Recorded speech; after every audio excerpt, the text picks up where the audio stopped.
Oh, how you doing, all beautiful sons of bitches? It's your boy Max here, and today, we are starting a new fucking stream, obviously. But anyways, guys, are you guys ready to spin the fucking wheel of Neil here? Here we fucking go, brother. Unless one of our video suggestions that you've gotten is better. I don't know. I don't know. We'll see. But or does yeah, it all involve these guys, the ones from your Discord? I mean. Yeah, once more under the cringe we must go.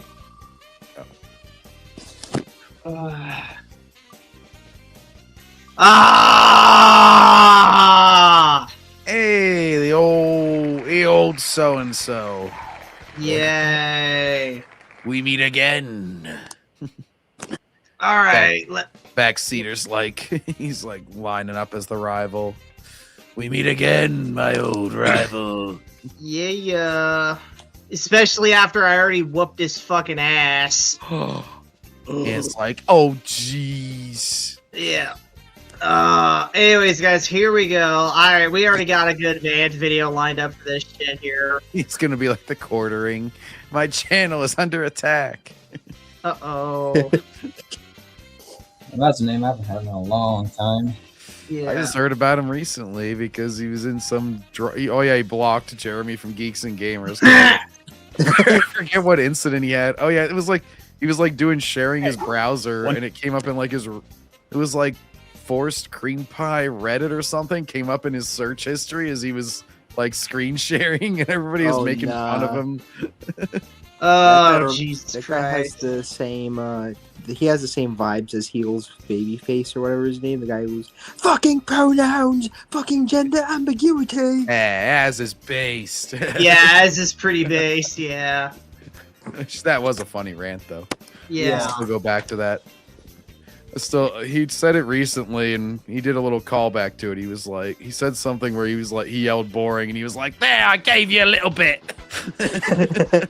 Well, anyways, guys, back to Ant. So apparently, Ant says that the reason modern Joker is awful. So how much are we gonna agree with that take right there? Yes or no? In what I mean, like Jared Leto's was. Yeah. Modern are we talking? Honestly, it goes without saying fucking, oh yeah, Jared Leto and Joaquin Phoenix in the second one, but that's not really his fault. Oh, yeah. Yeah. That was more Todd Phillips going crazy. That was more, yeah, it was more, men can't be in roles of power because you were big that way, and we can't address any of the injustices that men go through because that's misogynist or whatever the fuck. Or I made $1 billion from the last one, but it was from the wrong people, so now I'm gonna lose a bunch of money by flipping them the middle finger. Man. Genius plan, Todd. Genius. Yeah, even then, it's like Joker, like nowadays, like he's pretty much the same as he's always been. But hey, Ant's gonna be Ant, and he's gonna drink the haterade. So let's just jump right into this video, shall we? Hey, want to hear a Batman hot take? Ooh, Ant's got fancy new editing. He's got the camera zooming in on his face with a whoosh sound effect. Ooh, wow. If Joker stopped gotta give him showing props up for not being fucking light speed though, but that's not a really high bar. Yeah. Also that pause face though. Look at that Tales of Earthsea right over the shoulder there. All right. I'll get it later. For some reason, the snipping tool ain't coming up. Anyways, fuck it. comics or films or games for the next 5 years, I think we would be better off. And I mean everywhere. I thought my jokes were bad. Look, a lot of this... Wait, what did he say? Hang on, I want to go back. We were talking over him Hey, here. want to hear a Batman hot take? If Joker stopped showing up in comics or films or games for the next 5 years, I think we would be better off. That's not gonna happen, Ants, like, at all. The Joker is way too important to the Batman mythos, and he's way too, like, financially lucrative to let go for, like, 5 years. That's not gonna happen at all, you delusional retard. Fucking idiot. But would it be good if it did? No, it wouldn't. You fucking idiot. There's too Like many you. Batman runs going on too. Like he's gonna show up in some form because there's Yeah. just a shit ton of Batman runs going on at every damn time, all the time now because they don't Yeah. have anything else to sell.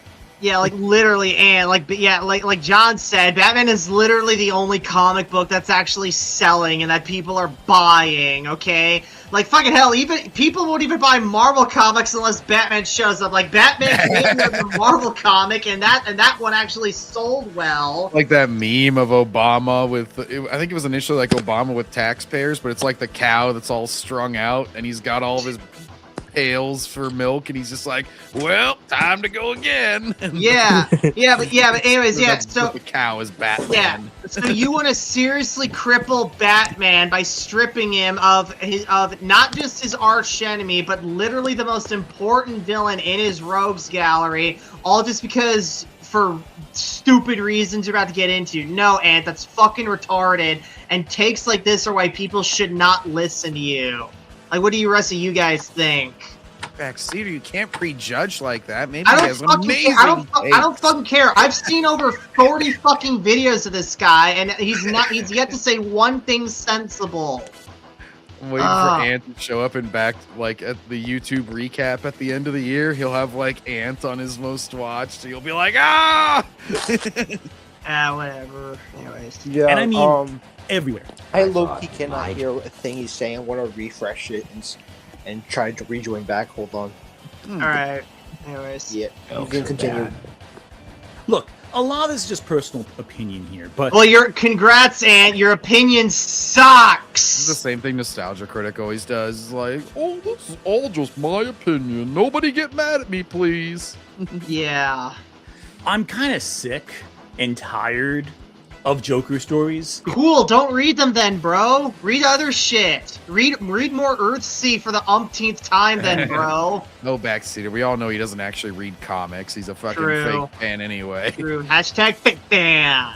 Ugh. Because it's the only type of Batman story I feel like we're getting sometimes. I mean, I know it's not literally that, but it feels like it, doesn't it? Oh, then what? Oh, yeah, so you know it's not literally that. Then why you acting like it's literally that? Then you bad faith bastard. Ant needs to train into a woman because he's already thinking like one. Literally, He's yeah. like, I know this isn't true, but it feels like it's true. Zaffer, turn your mic down. Fuck, the game's ridiculous. Zaffer's trying to open up a chip bag for the entire stream. Literally, yes. I mean, it feels like every Batman movie or game or whatever is essentially either a Joker story or has some tease for the Joker.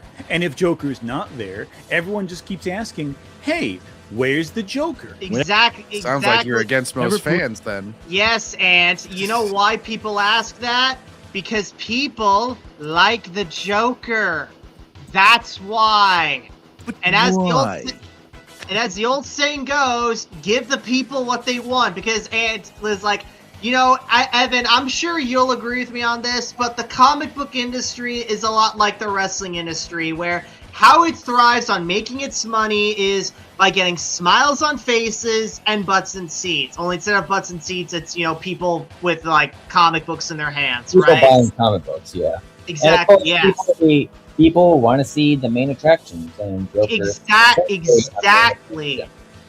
And the Like- point that comics have over wrestling is that wrestling, you know, the big events, they're usually like part-timers. Like you got your John Cena, who's retired now, and you got Roman Reigns, who is essentially a part-timer at this point. Whereas with comics, there is no one with a part-time schedule. They can appear at any time they want. Exactly. I was about to say, Joker can show up at Apocalypse War and no one will get it because that's just freaking Joker. yeah, Evan, you might want to turn your mic up a little bit. You're kind of like warbly there. Yeah, a little bit in and out. But anyways, I got the computer really far There away. you go. there you go. That's fair. But like Evan was saying, it's like that is the advantage of like having these characters be in like print media, and you know, well, I mean, I know they're in live action, but by and large, like print and animation, it's like you can essentially use them for as long as you fucking want, more or less. Especially in Marvel and DC, where the characters age more or less, like at the pace of the writer, more than like real time. So it's like So if you have a super popular character and there's quite literally nothing stopping you from using them, aside from maybe death, but we all know death is reversible in comics, but if there's literally nothing stopping you from using them, fucking use them. Fucking use them. Now I will. I am them. actually going to do something super duper rare for once, and I'm going to steal Man Ant's point here a little bit. If Ant is saying like, "Hey, Joker's too overused, use someone else," that's fair. But what Ant is doing, he literally said it at the beginning. Literally, just stop using him for 5 years. No, dude, that is fucking suicide for Batman, okay? That is literally retarded. That's like saying, hey, Spider-Man stories, stop using Green Goblin for 5 years. Or, hey, Superman stories, stop using Lex Luthor for 5 years. Everyone will look at you like you're fucking, no pun intended, batshit insane. Yeah, that's what Archie Sonic tried to do. They try to move past Eggman, and Eggman, they like killed off Eggman for like several years, and they tried to like have this whole arc, and it just did not work out well. Everything was just absolutely dog shit. I mean, I think that's more so Ken Pender's fault. Yeah. Like people that have been, that's like the Dragon Ball fans that are always saying how they don't like Goku. It's like, he's the main fucking character. Like, I'm sorry you didn't watch the original Dragon Ball and thought Gohan was the main character, but it's just never going to be true. I'm sorry. Yeah, and John, didn't Toriyama want Gohan to like surpass Goku in being the main character? He thought it at one time, as far as I know, like, you know, around Cell Saga, but then he kind of like moved on from that idea. Yeah, because like Gohan keeps going through the same character arc over and over. Of, I'm studying, I lost my training, now I'm back and I'm stronger than ever. Yeah, it's because Toriyama realized, like, Gohan just ain't a good fit for the main protagonist, right? He thought that, right? Well, and I think he basically like moved on from the idea because of that, and a lot of fans are bad about it on like stateside because Z is the one that got popular here. They failed to launch Dragon Ball, and Dragon Ball's all, you know, Goku as a kid for 200 episodes, and it like makes him the main character essentially right off the bat, and it's like. A lot of the United States fans are like, oh, well, see, Gohan's always been around because I started watching Dragon Ball Z. And I'm like, motherfucker, what do you think the Z means? It's the final part, or it was supposed to be. Yeah. And then the Japanese fans, like, the character pulls Goku's always, like, #1 by a huge margin. Like, it's always American fans. I would bet at least one of my kidneys that the same people who are saying that Dragon Ball should move on from Goku endlessly suck off The Last Jedi. Yeah, and half of them don't even say Goku. They'll be like, "Oh, make Vegeta the main character now," and it's like he's been around almost as long at this point. Yeah. Bottom line, it's just a bad idea to sideline or outright replace characters with like when frankly there's there's frankly no one else who can really replace them. But anyways, let's get further into this, shall we? But she's not on screen. All the other characters should be asking, where's Poochie? The Joker is one of the most iconic villains ever. I would call him the Moriarty, the Batman Sherlock Holmes, but you know for a fact more people know about the Joker than Sherlock Holmes. The Joker has appeared in every major Batman. It's still the same dynamic, idiot. Mm-hmm, He's just like his fans always like, oh, this doesn't count because it's not popular enough. Speaking of, while we're showing all the different versions of Joker we've had over the years, guys, you want to know what this reminds me of? This also, hail Jacob. You know what this reminds me of now that we're actually talking about it? You guys remember when they tried to make a 3D cartoon of Batman from the early 2010s called Beware the Batman? Yeah, I know what you're about to say. They didn't use Joker, they used Anarchy, but they essentially molded Anarchy into being Joker. Yeah, not even that, Evan, but like literally no one from Batman's like A-list rogues gallery was on the show. At first. Like, literally, at first, no one was on there. And like Evan said, they tried to, like, replace them all with B and C listers. And basically, their logic was like, hey, we want to give spotlight to them. So, like, that's admirable. But, like, I'm sorry, dude. But, like, when you're talking Batman, who's literally like, who's well known for having one of the best rogues galleries in all of comic books. If you want to fucking remove that and kneecap Batman, like take away one of his strengths as a character, you're basically like committing seppuku by that point. So not just Joker. Penguin was gone. Fucking Catwoman was gone. Fucking Mr. Freeze was gone. Fucking damn near everyone was gone. And then eventually they realized how big of a mistake that was. So then eventually they brought Harvey Dent in, so that way they could tease, it's like, hey, in season 2 he's gonna be Two-Face. There never was a season 2. Hey, here's Ra's al Ghul Malik. Hey, here's Killer Croc. Hey, here's Deathstroke. They brought in them guys because they fucking knew that without the star power, their show is going fucking down the drain. And that is exactly what Ant is gonna fucking do with this fucking idea of his. Didn't they try to do that with that one animated, like, I think it was like Arkham show where Cal Kestis actor was trying to play like a stand-in for Joker or something like that? Oh, you're talking about Gotham. Yeah. That was like the prequel to Batman, basically. Only all the villains kept showing up. And then, they had him play Jerome, who was like a Joker replacement. I only watched like the first season or 2 of that. I'm pretty sure that was his name. He like fucking died and they got stitched back together or some shit. They got the whitest white boys. Oh God, I hope I remember that name right now. Otherwise, it's just a really weird thing that I remember. Cameron Monaghan. Yeah. I just know he is J.J. Plagiarism's man crush since he was. Yes, literally, yes. Cal Kestis. Literally, yes. I just saw Send Help. Let me guess, Jacob, it was shit. The Batman 2004 and Batman Brave and the Bold are the Jokers I'm familiar with. Well, there you go. Well, Dinosaurus, let me ask you, do you think you would like Batman 2004 and Batman Brave and the Bold if fucking Joker was gone from those shows? Would you still like those shows if he was gone? I just remember in Beware the Batman, they had Professor Pig, but they essentially made him into a Poison Ivy-esque eco-terrorist. What? And on one hand, I kind of understand why they made that change, because if you look at comic Professor Pig, that is not for a children's show. That is for damn sure. Well, then they shouldn't have put him in there then. Yeah, why choose that villain then? They have quite the slew to pick from. Plus, you can usually make things like, Calendar Man probably isn't for a kid's show, but you could probably tweak it enough to make it a freaking kid's show. Just overage Calendar Man, probably. Yeah. Don't make it for kids. Turn in Condiment Man if that's the case. They want to use villains that could sue a kid's show. Well, ain't nobody out to use Condiment Man, Evan, because fucking Condiment King's a fucking jobber. That's why. But anyways, I think it would be better. I think one of the best allegories for why you would need like Joker in a Batman centric movie would be, like media would be like fucking Harley Quinn. Imagine just not having Joker in that TV series. That would just be a great.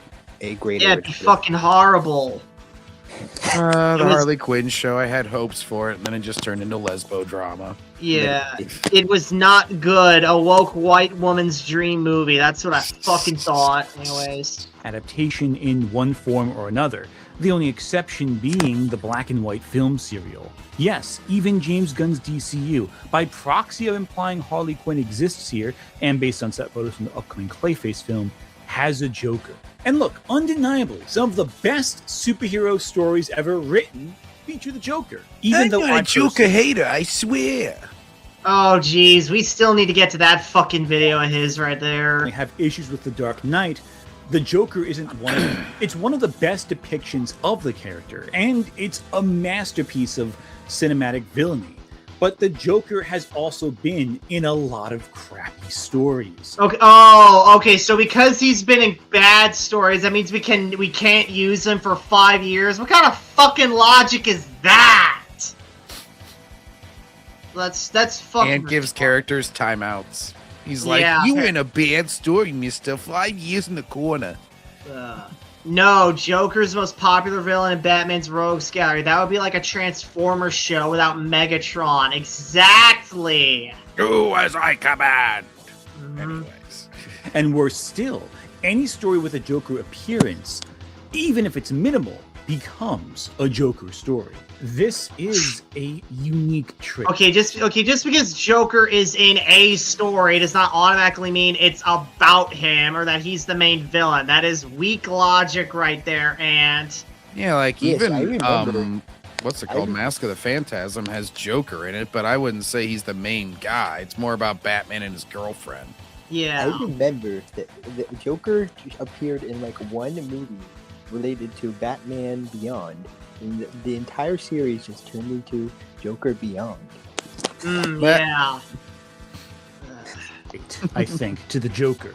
If Lex Luthor, Sinestro, or the Cheetah show up in a narrative, the story What is wrong with Lex Luthor right there? Like, what the fuck shiny. happened?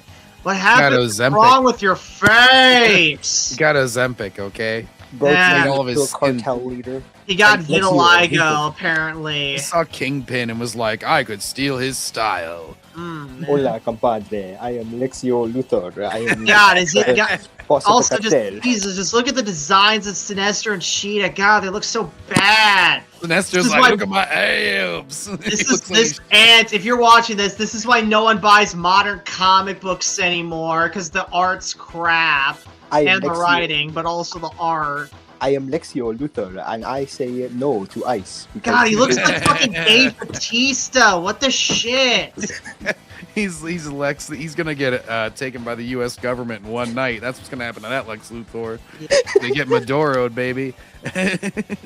Apparently, Ant is trying to say that, even though, again, like that's not true.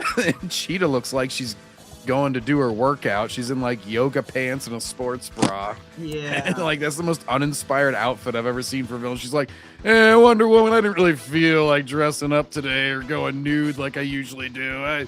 Just fight me like this. It's much more comfortable for me. Oh my god. That looks like a selfie pic she would take, like the In the Harley mirror, Quinn yeah. version of that lady would take. Some lame cosplayer who like doesn't want to show the goods. Yeah. Anyways. Grab my OnlyFans! story doesn't become about them if they aren't a central character. Yet people will point to injustice. A story I'm sorry, wait. You play that at the. You play that like right after he said B, so he just sounded like he said "come about."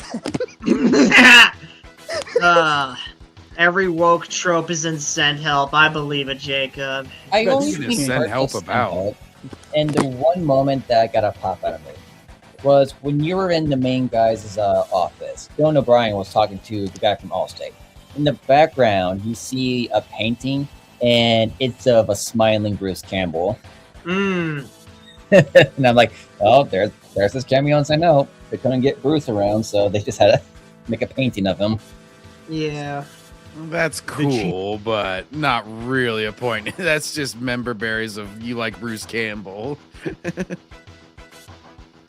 show up in a narrative, the story doesn't become about them if they aren't a central character.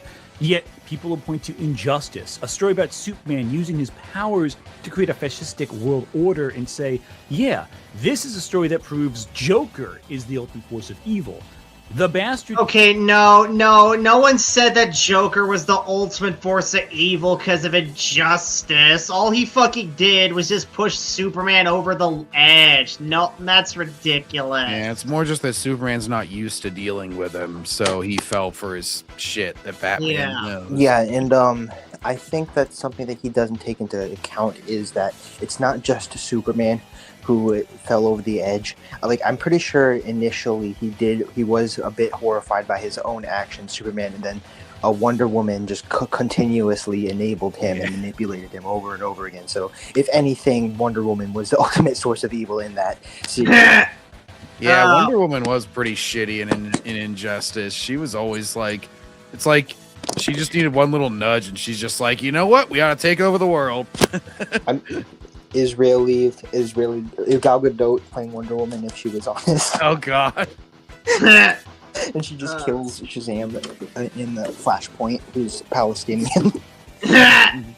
Crazy stuff. Jacob asks, "What's the point of this video?" John, you fucking do it. I'm too fucking pissed at Ant to explain shit. What's the point of all this? No, it's apparently Ant thinks Joker needs a break for 5 years because he's been in too many Batman stories. And I think something that he isn't taking into account is that it's pretty obvious that in a lot of stories, it's often the villain who is a more interesting, compelling character than the hero, and that's very true about Batman's rogues gallery. So, Yeah. sorry, Batman, you're too boring. It's obviously going to take over the spotlight. That's not a flaw. That's more of a feature. Yeah. Is he using? Guys, look, he's not even getting this game from. He's not even getting this footage from the fucking game. He's literally stealing it from IGN. Oh no! I see the watermark. Look at that! There's the watermark. There's the watermark. It's right there. To be fair, I noticed it even before you played the Injustice clip. It's like that's an idea watermark. Right. Why IGN of all people? Jeez. Yeah, well, You just go to a non-corporate shill site. Well, John, you can't spell ignorant without IGN, and Ant is ignorant about a lot of things. So He probably thinks IGN is a bastion of game journalism still. Yeah. I mean, he is a journalist, so it does make sense. Oh. That you would think that. former And journalist, I find it so funny that just some guy who's gone like super woke, got super pissed off at him at one point in time. I forget where specifically. I think it was a Batman article that just. It was a Spider-Man article. Uh-huh. Let's keep going here. Up at Start the Story to New Gotham. And you get some folks online going, yeah, he's the main villain of the story, because without him, you wouldn't have the story. No one said he was! He's only there. Like, Joker's really more of a plot device in the story, you fucking idiot. He's the inciting incident. Yes, exactly. It's like, also, it's like, and remember, guys, Ant is the media literacy guy of YouTube. He's the. If Jacob Suggs is the media literacy guy of Disney Stars, he would be the media literacy guy of YouTube. That makes sense. Yeah. Joker was going to be in Beware the Batman, but the show got canceled before that season could get made. Yeah, and that's what they fucking get for not including him in the first fucking place. And you know what? They're not even that wrong. Joker finds a way to make himself instrumental to any narrative he's in, yet it seems so often that even a minor Joker appearance overshadows everything else. Imagine arguing that Kingdom Come, the graphic novel where the heroes of old retired to allow a new, more violent generation to take over, was called a Joker story just because the Joker shows up in the inciting incident. That wouldn't happen because it's fucking stupid. Yes! Nice pause face, Batman. It's like, Batman's like, are you fucking retarded, His Ant? jaw looks so That would weird be like in that calling shot. the Lego. That would be like calling the Lego movie the Lego Joker movie because Joker is implied to exist because fucking Batman is in it. Right. That's correct. Yeah, Joker's gonna be in the Batman 2. Exactly. You know, and you know why, Ant? Because people like him. What is the case with Injustice. In fairness, though, there are a lot of stories that put the Joker in a major role without him being the big lead. Yeah. Oh my god, is he gonna explain every Oh time my Joker's God. ever Get appeared? ready. He's Oh, gonna get goodness ready, gracious. folks. He's gonna recap fucking everything now because he thinks his audience are fucking stupid and they Joker is sometimes a side character. Here's all the times where he was a side character. Joker's like- sometimes the main character. Here's a time where he was the main character. This is like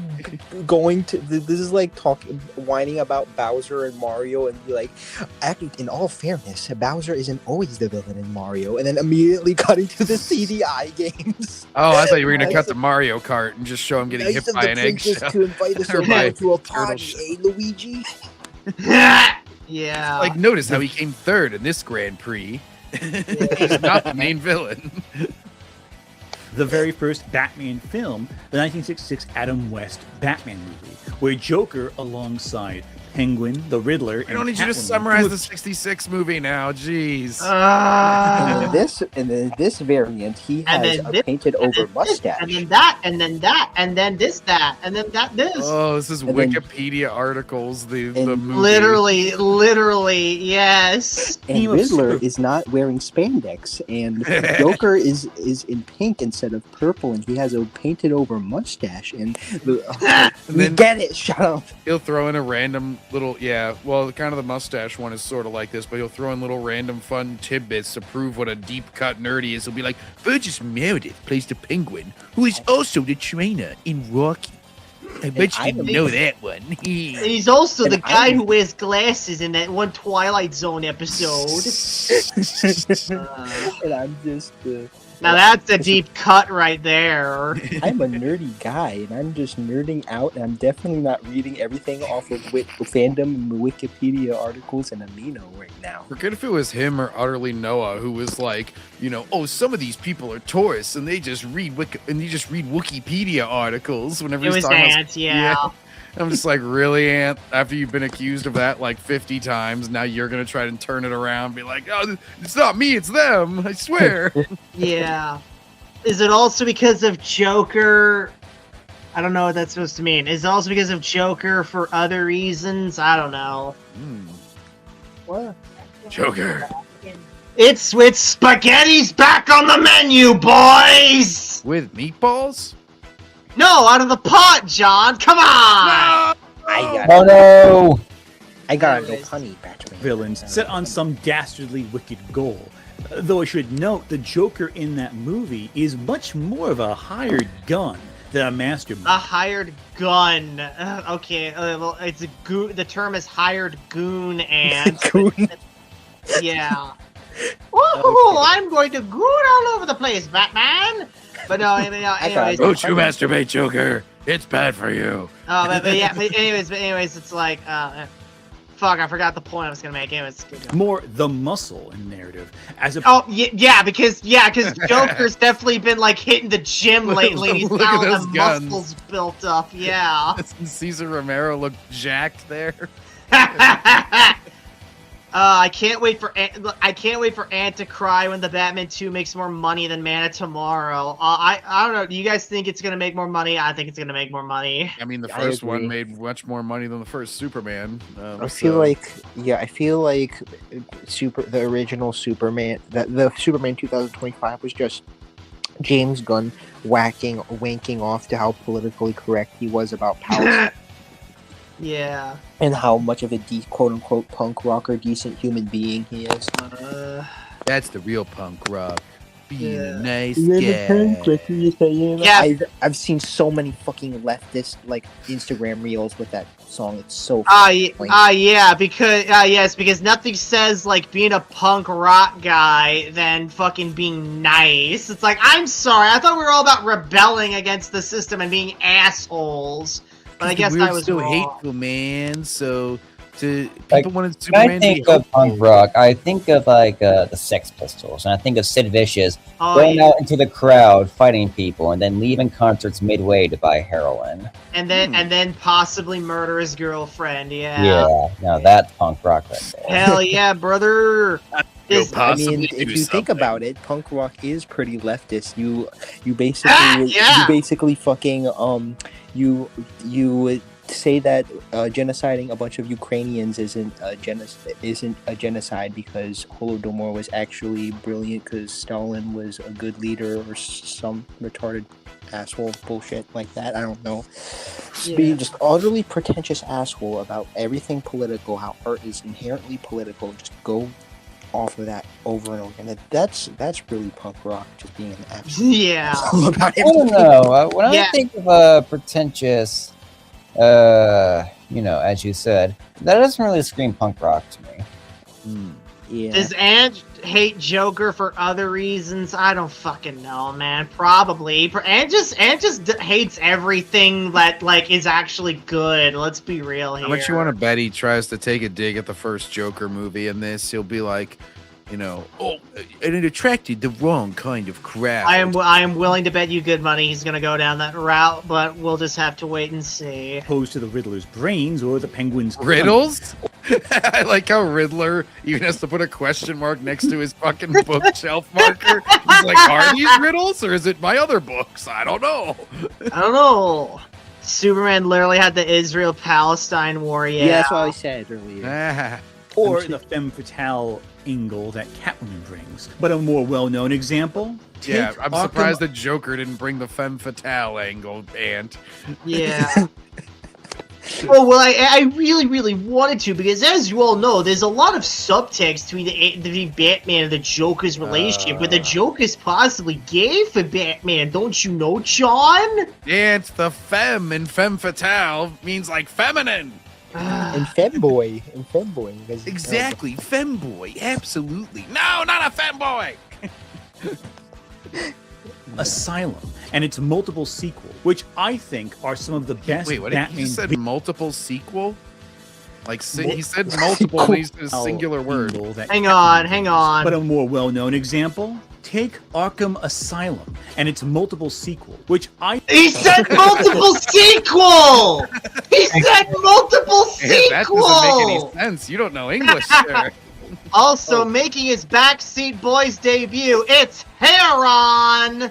Hero. Hello, fuck, I'm trying to figure out how this fuck-ass website works. What? StreamYard? I'm only, Oh, YouTube? You It's just for watch everybody. videos on it. but now I can only see myself. I'm like, Okay, yeah, it's called, No. yeah, I'm using StreamYard, yeah. Heron, so do you think modern Joker is awful, and do you think he's overused in Batman stories? Okay, I mean, I'm not a big fan of Batman, but Joker gets a lot of spotlight, so I don't think you should, like, I don't think they should remove him, but maybe just a little bit less at times. Now that's a more moderate take I can get behind. Have him a little bit less, give some spotlight to the other villains. But no, Ant here, Heron, I told you, this guy's my fucking arch enemy. He is full on. I thought full Jacob, on. or whatever that guy's name was, your arch enemy. No, that's Yeah, mine. That's mine. Oh, okay. Ant is full on. Let's get rid of him for 5 fucking years and completely kneecap the brand.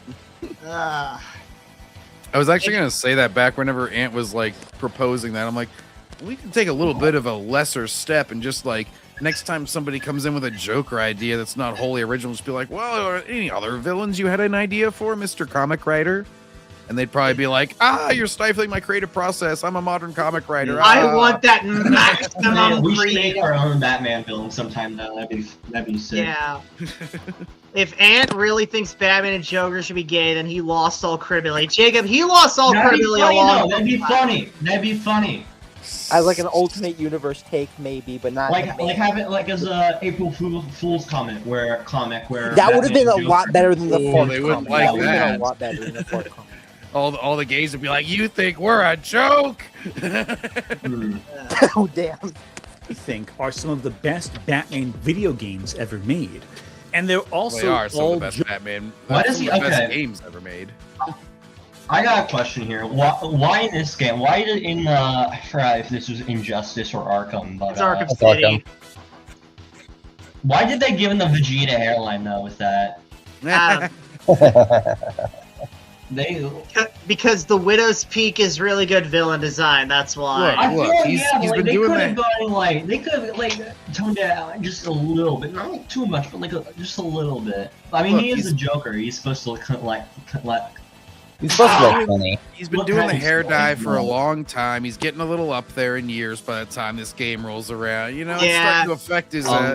You shouldn't Just dye your fire hair him. that hard. You know? Yeah, the hair dye's kind of seeping into his brain by that point, yeah. maybe he should have like the reverse mohawk. He'll just shave it down in the middle.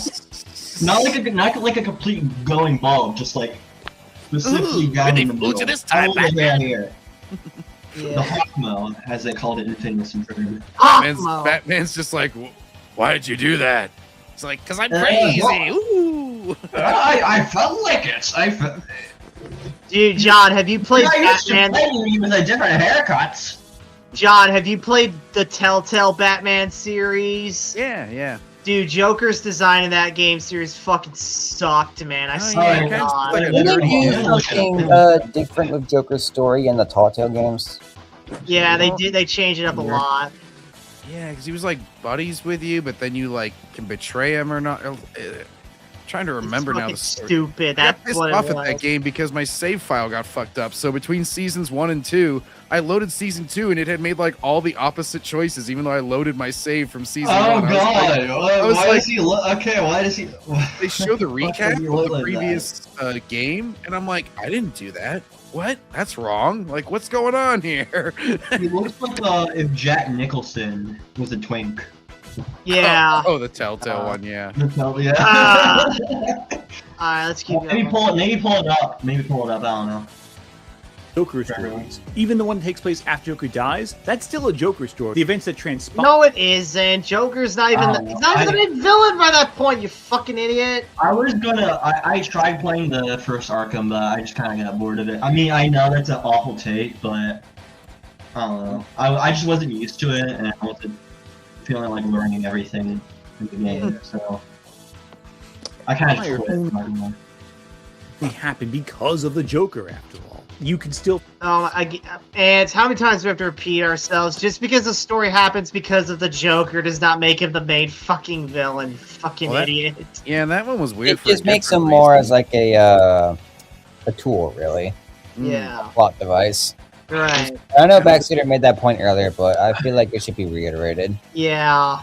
It's kind of weird for a different reason in Arkham Knight, because like Scarecrow, who was like kind of a nobody for the first couple. Well, he had some cool sequences, but he was very much a side villain. And then all of a sudden, they're like, "All right, Scarecrow's the big bad," Which makes sense. okay. Which makes sense. If you're making a Batman game and you're not allowed to use Joker for whatever reason, I probably go with Scarecrow as the main villain. Yeah. I guess they'd use Ra's al Ghul in City, so I'd he'd go be with Or Ra's al Ghul, or I don't maybe know. Riddler would work too. Bane could work too, yeah. Oh, Bane was awesome in Origins as like the Yeah. co-main villain. Yeah. Villains take up too much spot, and I have a problem with that. Batman Arkham Asylum, just call it Joker Asylum. Avatar Yeah. Airbender, more like Avatar until the Fire Nation attacked. Yeah. More like Avatar Zuko Bender. Yeah. across every action in that narrative. But because it's a video game with a lot of runtime, Avatar, you can the Fire Nation. focus on other sections that focus on different Batman villains, allowing different characters to Ant shine. looks Where like Ant looks like if have you ever seen Ethan is online when he was skinny? No. Ethan is online when he was skinny. Honestly, yeah. Anyways. Yeah, Ant got that Squidward nose, exactly. and I'm not smaller, much better. I'm not much a better. more tighter narrative, that wouldn't be the case. When people talk about Arkham, they talk about collecting Riddler trophies and how frustrating that whole event was. They think about how cool What? Harley Quinn. No. They're some of the coolest collectibles. They actually make each one different and like don't just give you a million flags to pick up or something. Yeah. Like they put legit puzzles. Really good for collectibles. I always give up. Catwoman is For the most inhaling part. those kinky, incredible gassy fumes. I think it's whenever she's getting Gassing up captured in by the poison air. ivy, I believe. This is the beginning of the game. She's in the courthouse right there. Okay. Oh, They think about how cool Harley Quinn and Catwoman are, how intimidating Penguin and Two-Face are, Poison Ivy, Mr. Freeze, hell, the Scarecrow in particular, I think was best in terms of adaptations in his appearance in the Arkham games, which is all the more noteworthy that Arkham Knight features him as the main antagonist. Although some like Bane don't get their due credit, a lot do. But it's still ultimately the Joker that is the central linchpin of the whole narrative. Therefore, Arkham, as a series, is essentially a Joker narrative. So even though... Dude, at this point, Joker has been so narratively Batman has been narratively dependent on Joker and vice versa that removing one from the story would be a bad idea in terms of. Yeah, I think I think you could do it. I think you could do it. You just have to change You the have to be strategy. super careful though. Like, Yeah. Careful. Yeah, it theoretically could be done, but if you do that, you really do just rob the Batman series like a core part of its identity. So it's just better to just not do it to begin with. Yeah, but like for like specific stories, you can remove Yeah. like Yeah, and what's fucking retarded is that Ant just ran down all the fucking villains that are in this game's narrative, this series narrative, and he's still like, oh, it's still a Joker story. It's like, motherfucker, you can't say that when they got all these other villains and they take up big parts of the plot. Yeah, I was gonna say, really only the first game is super Joker heavy. The second game, Raish and Hugo Strange are the main villains. Like, you run into Joker and he ends up being more towards the end of it. He's more, it's more Joker heavy. Yeah. 'Cause he's trying to get the antidote and all. And then, like, Arkham Origins, Joker doesn't even come in until like halfway through the freaking game. Yeah. 'Cause it's a big reveal that it even is Joker. And then, Night, like he said, Joker's fucking dead. He's basically appearing in dream visions of Batman's poisoned mind. And even then, there's also just like parts where the other villains come in for like a section. Like, obviously, like, you got Two-Face at the courthouse, Penguin at the museum, you got the Mr. Freeze boss fight, you got the Poison Ivy boss fight, you got the Raish boss fight, you got the fucking, and then you got like the side quests. It's like there's Hush's side quest in Origins, like Shiva and Deadshot Mad get Hatter. side quests. Mad Hatter, yeah, he gets multiple side quests. So like this is like fucking retarded. This is incredibly reductive on Ant's part. I know he says like, oh, they're all just Joker stories. And it's like, well, it's actually pretty evenly distributed. It's really not too centric on Joker. Yeah, Rick, this is your fault. Fuck you, Rick. No, I'm just kidding, Rick. Anyway. Some villains do get lost in the shuffle. I think it works because we get to see a fully fleshed out Gotham where Joker exists as one part of the narrative. Oh yeah, Clayface at the end here too. Yeah. Oh, I thought he was. I thought this was like inflation part for a second. I thought he got gassy or something.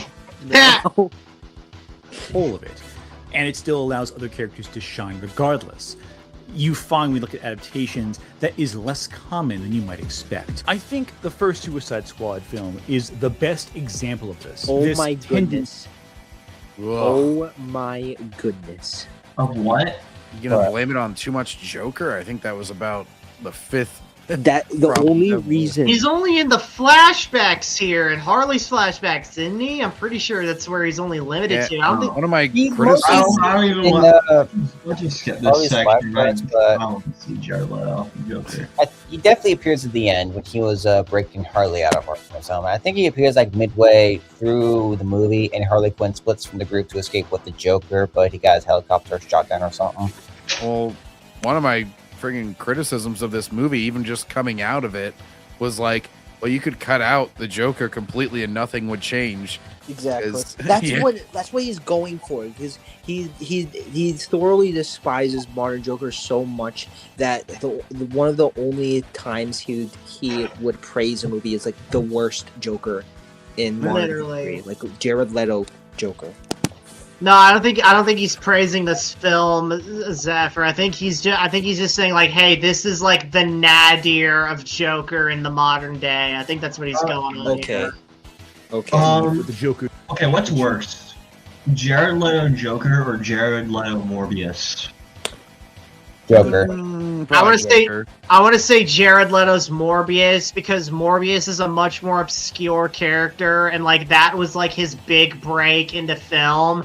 So when you have Jared Leto doing a horrible Morbius in a horrible movie, it's like that's much more damaging to the brand, in my opinion. Yeah. But So I'm gonna morphed all that. over the place. Yeah. It's Morbin time. I would say the performance as Joker is worse. The movie for Morbius is worse. Yeah. Yeah. Completely eclipse everyone else in various The adaptations. grills. What, we some kind of Suicide Squad? He said The the, film brought name in- of the movie. Oh my gooning you. Say that again. Say that again. Oh my god! Fucking Oh my God, Katana I here is cannot. having it. Katana's going MK Shill Ultra over that line there. Yeah, and if you're watching this, I hate to keep hammering the point home, but we are 100% correct on this. Batman has many villains, and you can make a story with them, but Joker will always be the yang to Batman's yin, and he's always going to be back in a way. What if you fought the Jonquil instead? Villains who have not been adapted to screen before, and some, like Deadshot or Harley Quinn, got developed well enough in the respective film, with Harley Quinn especially getting developed much more later on, while others, like Killer Croc, Katana, or Captain Boomerang, felt lost in the shuffle, despite, being main characters. Even today, the most discussed element of the film is the Joker. Joker eclipsed the narrative surrounding the Suicide Squad in a way that few other characters can. When Lex Luthor showed up in Batman v Superman, he didn't eclipse discussions of Superman, Batman, Wonder Woman, or even Doomsday. The way Joker eclipsed all discussion about every... I got that exact same copy of Lord of the Rings.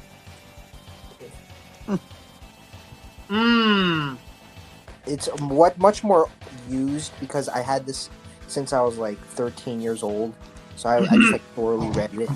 We can tell it's used when Yeah. If he brings up the Batman Who Laughs, I swear to God, or even Absolute Joker. Oh no, not Absolute Joker and the Batman Who Laughs. The fucking Owlman is a better villain than the Batman Who Laughs, in my opinion. But that's a discussion for another time. Everyone else in the film. Hell, Zack Snyder's Justice League became widely discussed not because of the various edits made to the film proper, but mainly because of the added characters, including the Joker. In The Dark Knight, there are multiple other villains, including Scarecrow and Two-Face, yet the Joker is the only person anyone discusses in that film. Yeah, well, it actually would be worth it because, yes, he is the main character, okay? In fact, also, and when it says like, oh, everyone just discusses Jared Leto's Joker, yeah, because one, it was ass, and two, because everyone else in that movie was fucking boring to watch. That's why. Boring. Yes, so fucking boring. It was really interesting when Deadshot asked if they were some kind of Suicide Squad. Yeah. I know, I do. Yeah, he delivers that with like all the. Remember Boba Fett? I do. I don't know. I still think Katana's introduction passes that. Whenever Joel Kinnaman has to go, "This is Katana." Your sword will steal your soul. Yeah. I'd advise not crossing her, or whatever the fuck he says. The Joker has a particular habit, as we notice later, of taking over Two-Face stories. The Dark Knight itself... Well, it was more so Two-Face taking over a Joker story, because Joker takes a back seat in the last third of that movie, and then it's all Two-Face from there on, so... but anyways...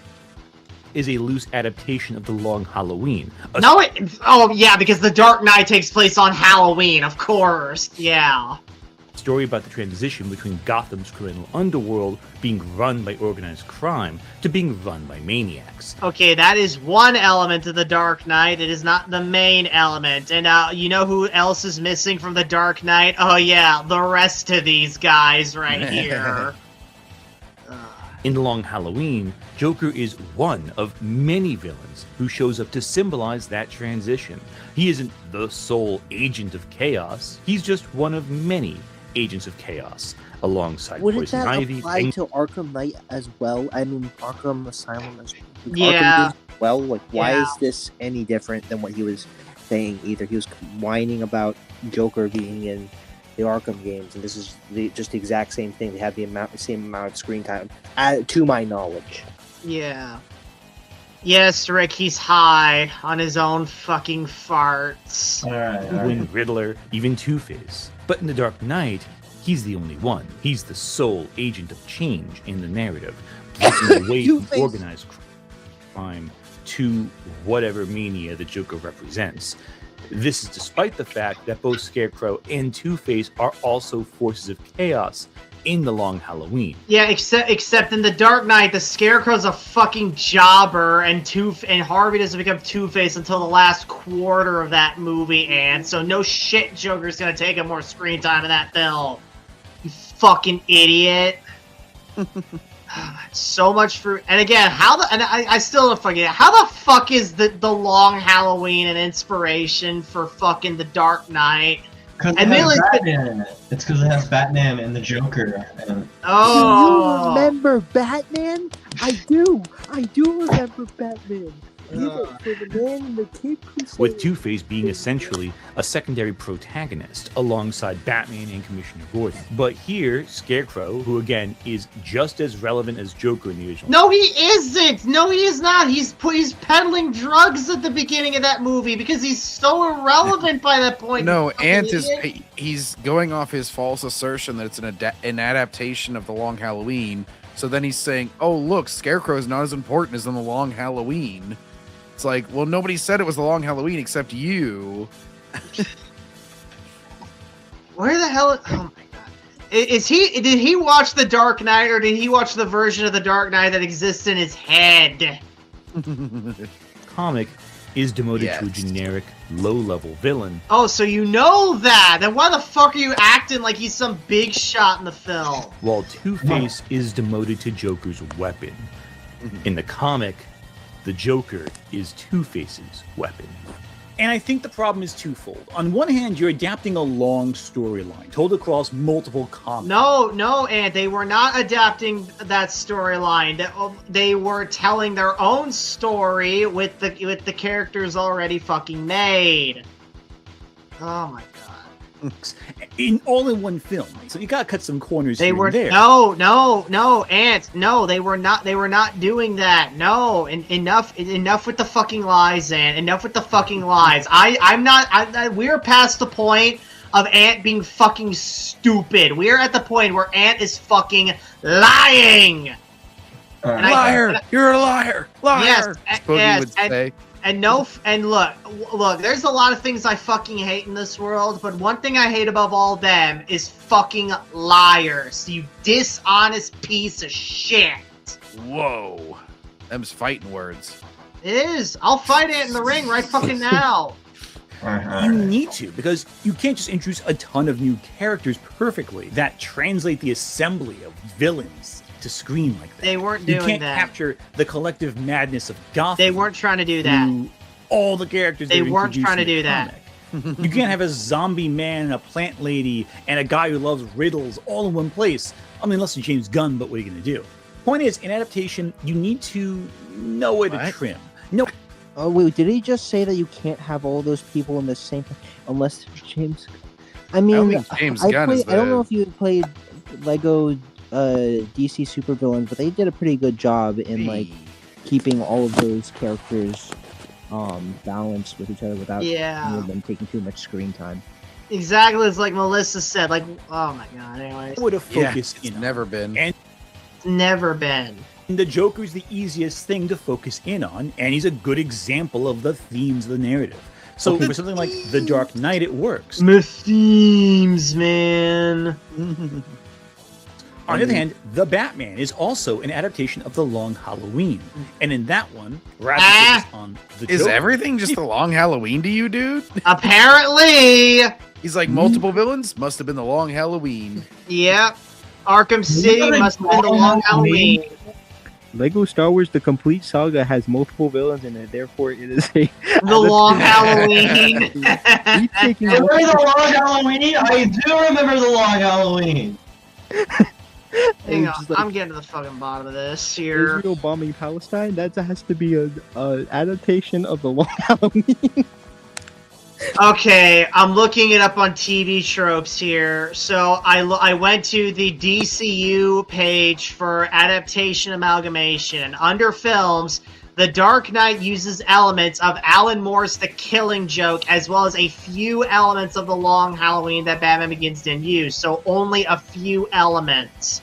It revolves around Batman's battle with the Joker, and it features him trying to make a twisted point about human nature by driving a man to evil, but it also depicts Harvey Dent's transformation into Two-Face at the height of his legal battle with the Gotham mob. So that's literally the only reason how it fits. And also, according to this page, if anything, Batman Begins takes more inspiration from that story, where it's all about a rookie Batman battling Carmine Falcone, but that's about it. Mm-hmm. And so it's like, Ant, unless you're talking about Harvey Dent being transformed into Two-Face while trying to take down the mob, you are fucking retarded when you say that The Dark Knight is an adaptation of Long Halloween. At fucking best, what you can say is that it takes inspiration from it, but it's only one among many inspirations from it. So please knock it off with this Dark Knight is Long Halloween nonsense. Never. While you're at it, knock it off with this we need to retire Joker for 5 years nonsense. Like, knock off your whole only YouTube. like 6 minutes in the video, so there's plenty more to come. Focus on the Riddler to create a different idea and theme of the narrative. The new guard of maniacs taking over from the old guard of mafioso figures. And this is even then, the Dark Knight was not about the new guard of psychos taking over from the old guard of mafiosos. No, the Joker was just out to spread chaos. Like as Alfred said, some people just want to watch the world burn. The Joker's an anarchist, not some harbinger of a new guard. Where the fuck you're on about? I mean, I guess it kind of became a bigger issue than the Mafia. So in a sense, you could say it, but it's not like it was a deliberate effort to replace them. It kind of just happened. The problem with that thesis is that it's like, well, yeah, but they're using Scarecrow at the beginning of the movie, and he's kind of like established as an ongoing thing. So you already have the psychos in charge. Yeah, and even then, there's no aside from Two-Face, and in that film, it really doesn't continue. If you take it the Dark Knight trilogy as a whole, it really doesn't make sense because the next film, Dark Knight Rises, has Bane, who's not a psychopath in the same way the Joker is in that movie, and Catwoman, who's hardly even a villain in that movie. So no, Ant, you're completely wrong here. No. Right over further in The Penguin, where that transition from organized crime to madness is further emphasized, and the old guard and old structures are violently ripped apart. And again, no Joker in sight to do that. But in The Dark Knight, you're able to really do a really quick encapsulation of madness through Heath Ledger's Joker, very effectively and very efficiently, with a great character. Oh, you want to play? So I think he's become associated with the madness in Gotham, even though in the original comics, he's just one factor. Maybe one of the first factors to really... Oh my god, the man who lasts is Canaglia Joker's first appearance retold, which Joker kills multiple major figures of Gotham, possibly at revenge. The murder plot's kind of similar to what Joker does in The Dark Knight, his murder spree. It's essential Joker reading. And if you say it's essential reading, I'm not gonna fucking read it, bro. I don't know. I feel like the Joker usually goes on a murder spree every time he's out and about. Yeah. That kind of happens with everything the Joker's in. He murders people. Yeah. No. It's like Lego Batman. Even then, Lego Joker fucking kills people. Just in a very cartoonish way. He disassembles them. Yeah. Show the inner crazed mania of Gotham, but he's not the linchpin. He's not the sole force pushing in this direction. This is in part because the Joker takes over a narrative, as discussed. The Batman was going to feature more of the Joker, but Matt Reeves wisely cut a scene out where Batman would have come to the Joker for advice while investigating the Riddler. In part because this would have turned the Joker into some Hannibal Lecter-esque villain, a character with very little screen time whose knowledge and expertise kind of overtakes the narrative somewhat. I mean, if he's only there for one scene, it kind of doesn't then. It would be more weird in that movie because he's supposed to be a very up-and-coming Batman, only in like year 2, and he already has like this rogues gallery that he's locked up and is going to for advice. Like, that's a little strange. Yeah.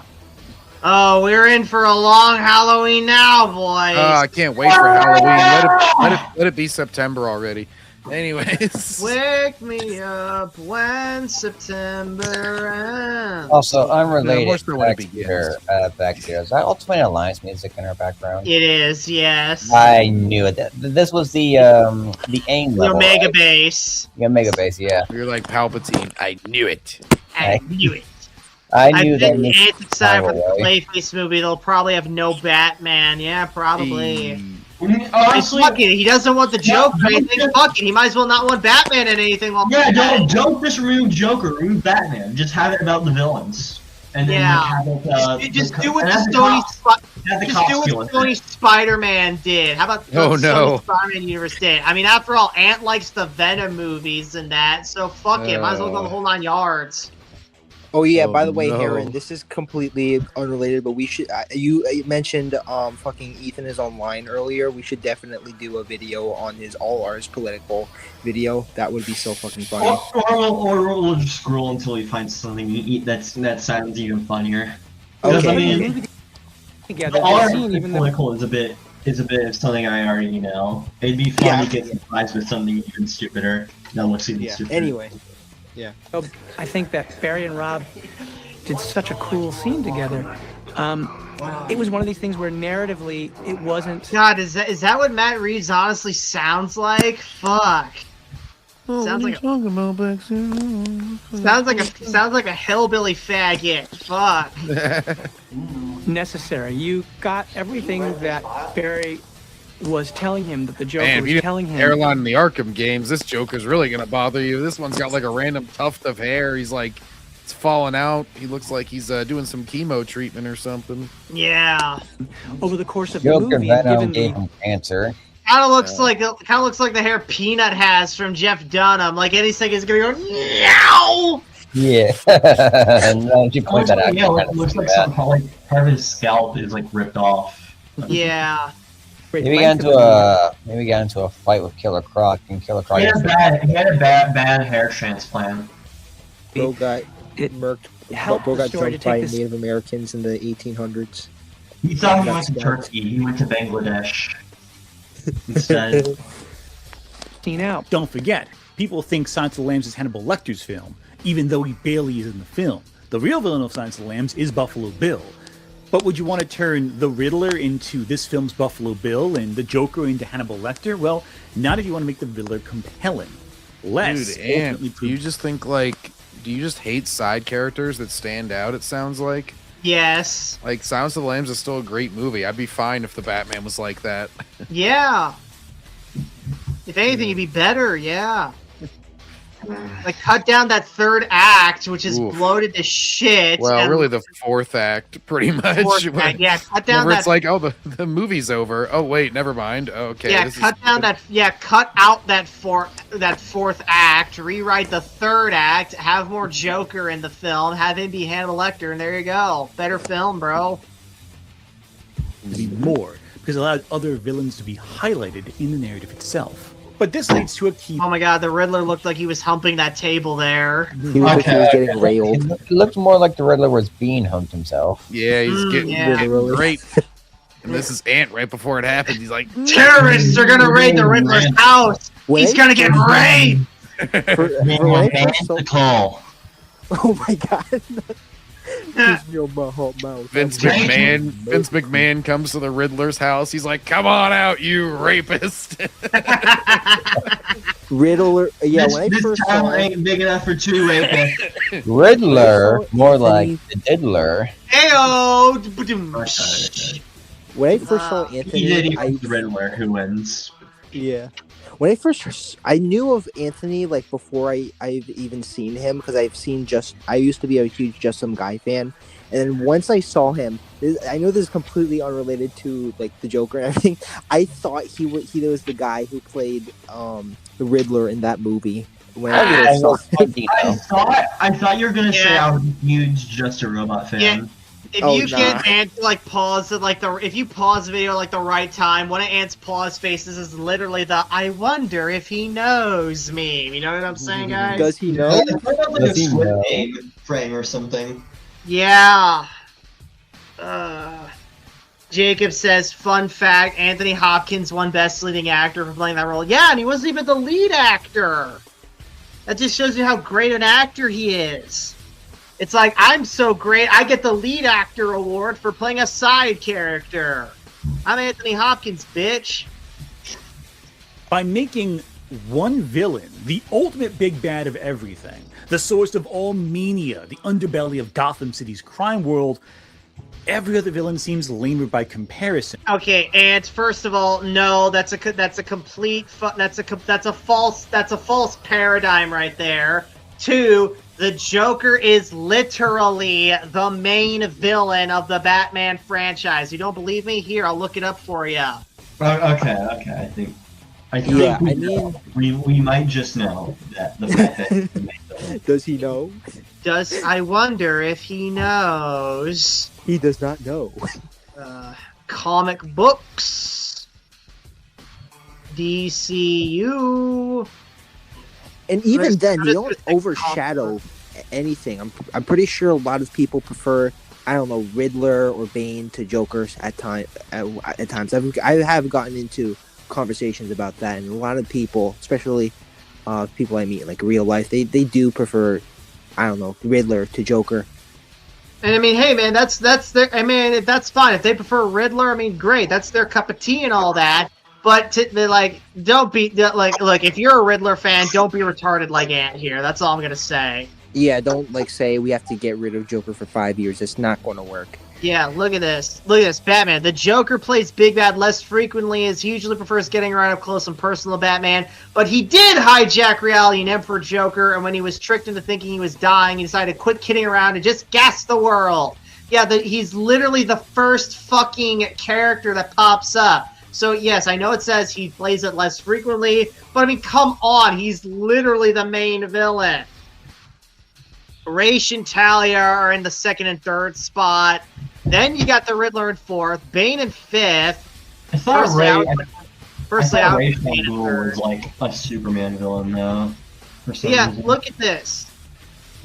And I'm pretty sure there's more shit where he's involved in here. But yes, I'm sorry, Ant. Like, at some point, you just have to face reality. The Joker is the guy. Yeah, and like another thing about this is slightly unrelated. Like, ever since I first got into Batman when I was like, I don't know, like maybe 5 years old, I played the Lego Batman, the first Lego Batman game, and like a Joker, even when he's not on screen, he plays such a prevalent role. Like when you're exploring Arkham Asylum, you can like hear him like laughing maniacally, and that like sent shivers down my spine when I was a little kid. And like, if Joker wasn't in that game, that like aura of just uncertainty and like and just being uncomfortable, that wouldn't be present in a lot of scenes in that game. So like. Right. He's a core part whether you like it or not. And trying to replace him, people are just going to see through that. Yeah, they've seen through it with that Gotham TV show where Cal Kestis, the actor for him, played the Joker. They're like, oh, this is obviously just the Joker. Just call him the Joker. Apparently, they didn't have like the rights to call him the Joker or something like that, so they came up with some lame ass name. But yeah, it's a long story. Why do you likes to joke? The guy, the buddy who likes the white guy who likes to joke. The white guy, the jester. Yeah, jester. Yeah. Even the jester instead. Yeah. Even the marketing for the '89 film put Jack Nicholson's Joker as the lead, and you want to know why? Well, I mean, it's mainly because Jack Nicholson is a higher profile actor than Michael Keaton. No shade, Mike, but it's true. But because the Joker is someone people like.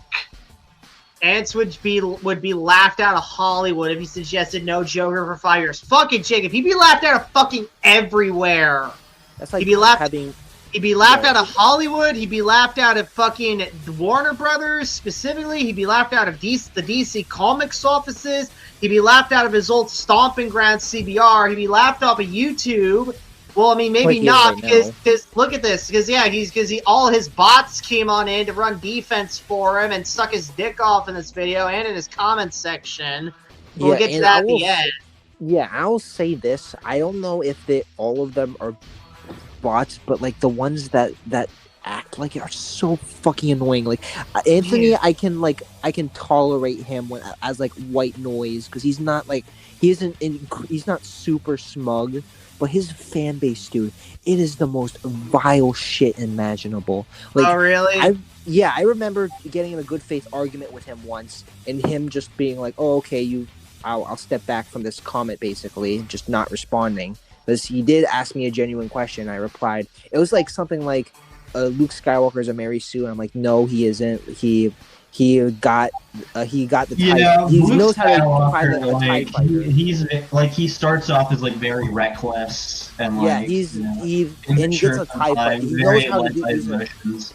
Yeah, he knows how to use a TIE fighter because he had training with the Skyhopper and with a bunch of other things. And then one of his like fans smugly said like, I know how to use guns because I use Call of Duty. And I'm like, the U.S. military is actively using Call of Duty for like actual training as an actual training software, something like that. I know they're actually doing that. I mean, maybe it's like for like battle strategy or something, not like actually how to fire a weapon, but maybe like. I mean, some of it is like, I guess, like educational. I guess like how to fight, realistic, maybe like how to fight as a team. Yeah, I'm getting into semantics, but like, it's like night and day when like arguing with Anthony. He can be smug at times, but he tries to present himself as good faith. And then his fans are just the most rancid pieces of shit imaginable. They're like from Tumblr. They're from the depths of Tumblr, basically. But yeah. Jack Nicholson, after The Shining, was fan cast as the Joker for the longest time. Yeah. Not related, but in good news, we're getting a Legacy of Kain Defiant sequel with a demo for the unpublished sequels to the game. About fucking time! Holy shit. Anyways. Or perhaps lamer by implication. The reason why Tim Burton's the implication Batman film is just a Batman and Joker movie is to hone in on the two being direct foils to one another. Each created the other in Burton's interpretation. While it does annoy me that this movie makes Joker way too important to Batman's origins, more important by far than any previous adaptation, being the man who killed Bruce Wayne's parents as opposed to Joe Chill. Also, I don't care what anyone fucking says. That decision right there was fucking stupid, and you cannot convince me it was smart. It also makes it so Joker's impact is intense, but also limited to just Batman's personal origin story. No villain devil in the pale moonlight. Yeah. Batman faces in the follow-up matches Joker's impact on Batman directly. There's a personal element to it there. But both characters are still maniacs in a city filled with maniacs. Also, Joker never turns Harvey Dent into Two-Face, though Harvey Dent does take Joker's role in creating Robin, thus, again, intertwining Joker and Two-Face in strange ways in these adaptations. Like 3 movies apart in a different Batman. Or 2 movies apart. Yeah. Jeez. I don't know. You fucking figure it out. Ant's logic literally just makes no sense. But I will say this. Tim Burton's film continues the trend that the comics have been flirting with for a while now. What? That Batman's ultimate and final adversary is the Joker. Yes. That's what we've been saying. Yes. In hell. It's called Bookends, Ant. It's a literary device. The Dark Knight Returns, the classic Frank Miller comic. The final fight with Gotham's criminal underbelly is Batman versus the Joker. After that, it becomes a story about Batman's fight with authority. First, the cops of Gotham, and then finally, the United States government as represented by Superman. The Joker is the last challenge to conquer the old madness of Gotham. And when Batman wins, he conquers Gotham Mania, but now comes to conflict with powers that wish to exert itself over the little man. That's not funny. In Batman Beyond, we learn that Batman retired after a fight to the death with the Joker that led to Tim Drake becoming a new host for the Joker's returning mania. Yep. Also, fun fact, before Tim Burton directed Batman, there was going to be a Batman movie directed by Ivan Reitman with Bill Murray. with Bill Murray as Batman, Eddie Murphy's Robin, and David Bowie's the Joker. That'd be funny. That'd be funny. I think I know what Jacob is getting at. He's just getting the details wrong. Like, Michael Keaton would have returned to be Batman. Two-Face would have been the main villain, but yeah, Robin would have been the movie, and Robin would have been fucking black. We need Eddie Murphy as Right, Joker. Another joke, man. It's instead of Red. Oh, wait, never mind, Jacob. I'm sorry. I'm confusing shit. My bad. Anyways. We need Eddie Murphy as Joker so he can go, I will kill you, Batman. Later, the scene is deeply disturbing and And shows then, like, the length. Adam, and then the freaking... Oh, my goodness. And then, like, Batman being Bill Murray is just the How About Another Joke Murray. That would be...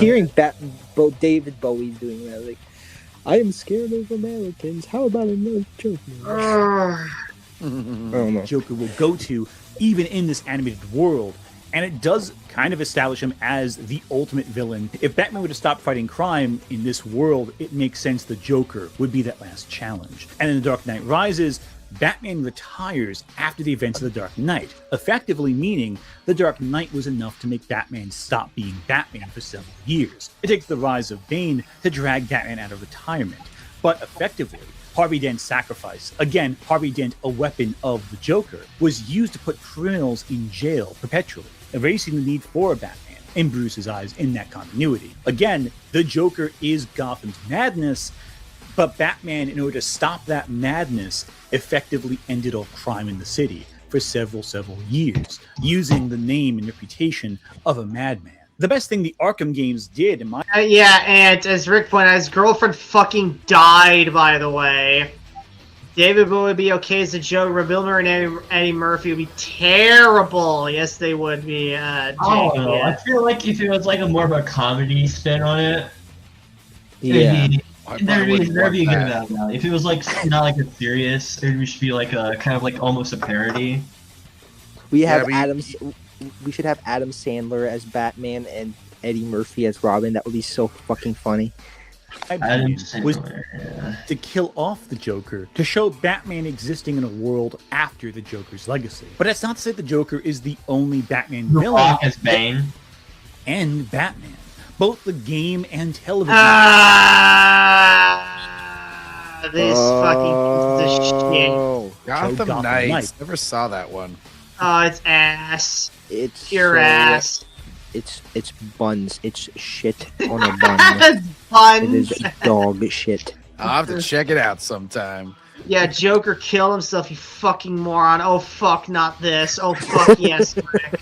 The game wasn't horrible just for the co-op aspect of it and Batgirl's ass, but, you know, yeah. other than that... It's not badass, it's badass. Anyways, Adam Sandler would be a good Riddler in Batman Forever. Oh, Batman, I'm gonna get your Scooby-Doo. Oh. It shits on the court owls. I'm so fucking tired of this shit, bro. Which both, by the way, have very different storylines and have almost nothing in common with each other, showcase very different ends for Bruce Wayne, either due to the League of Shadows or the Court of Owls, both of whom I think are far better foils to Batman than Joker. Representing... Congrats, Ant. You're a fucking idiot. They're not really foils. They're sort of like darker versions of his morality. Like they're nebulous organizations made up of rich people who like want to cause who want to do bad things. That's about it. They're rich people who hang out, who they're super secret, and instead of wanting to do good things, they want to do bad things. That's about it. The Joker is perfect, well, because he's the literal opposite.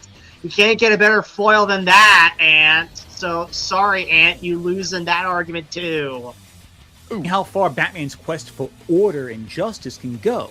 Or, no, again, if Batman is order, the Joker is chaos. Boom, a better foil. The oppressive stranglehold aristocracy has over the actions of Gotham's people, of Gotham's industry, of Gotham's society. Well, Joker wants to destroy Gotham society, Ant, so beat that. In other words, taking something about Batman and Bruce Wayne and amping it up to an extreme. That is not... What the fuck is that? Zaffer, what are you doing? Zaffer, turn your mic down! Fuck! Zapper just put his mic up to the ceiling fan, I think. No, I think like it's either really slowly let out fart or like a balloon slowly coming out. Or like an air mattress. He poked a hole in like an air mattress. What the fuck, Zapper? What the fuck is going on over there? Zapper. Hello? Uh-oh. Is anyone home? There he is. Hello, McFly? No one above you, Zapper. Alright, fuck it, he's Oh, gone. no, he's gone again. Fuck, I don't even remember my train of thought now. Fuck.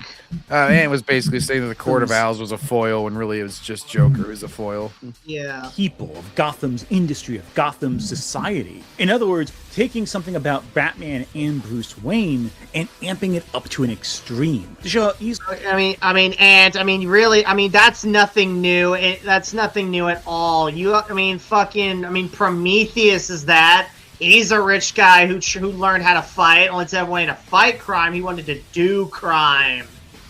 Oh my god. So yeah, that's nothing new at all. If you really, like I keep saying, if you want a fucking good Joker, if you want a good foil for Batman, the Joker is literally that.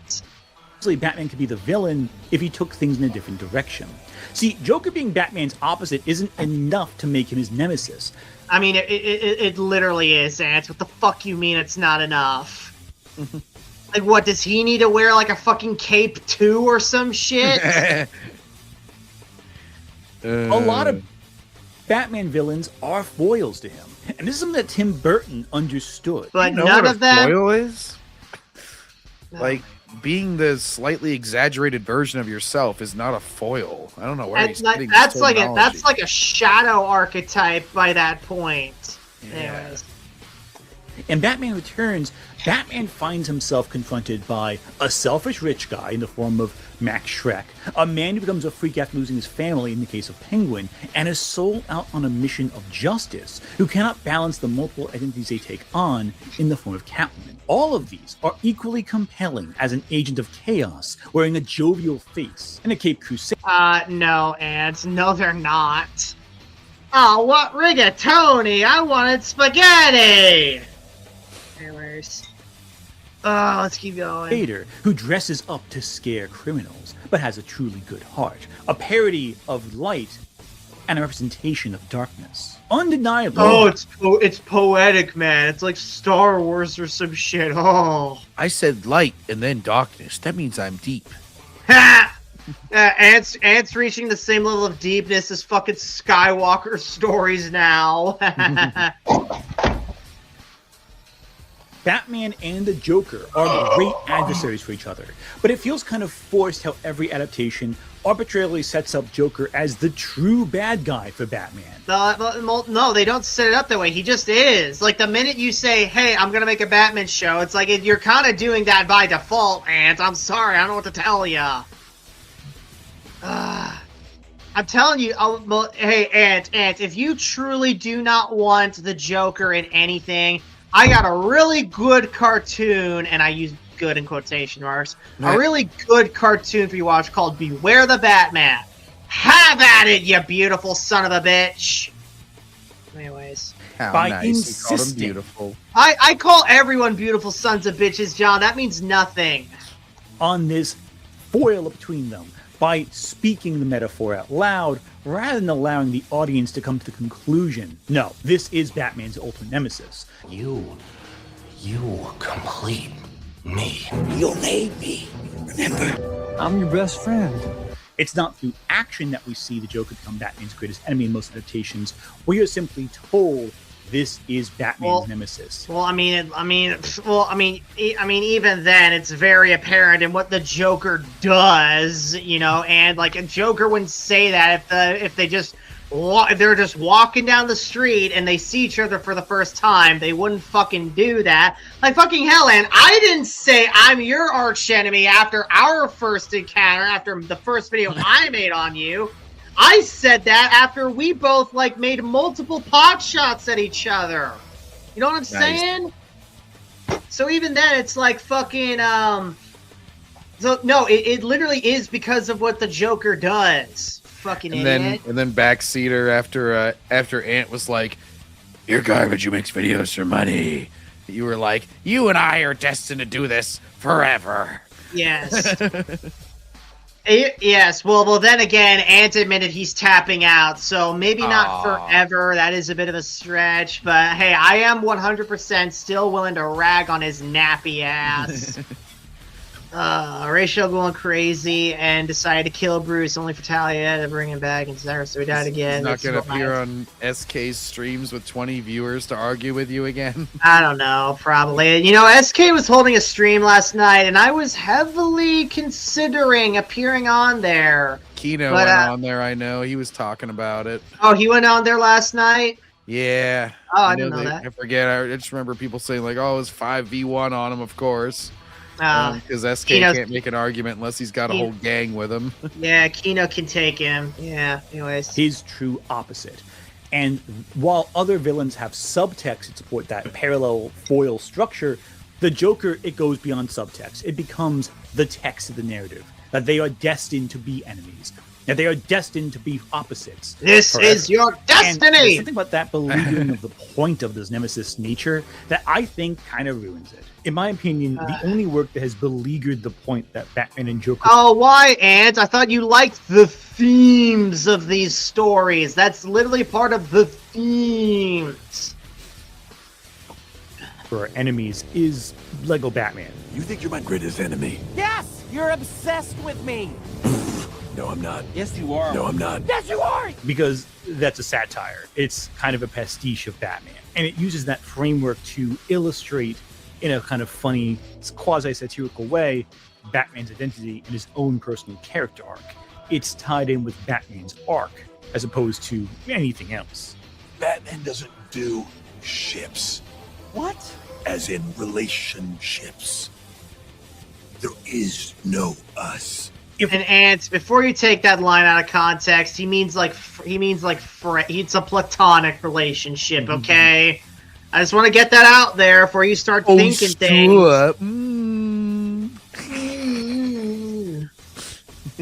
Mother of a monkey. Mother of a monkey. There are two sides of the same coin. Exactly.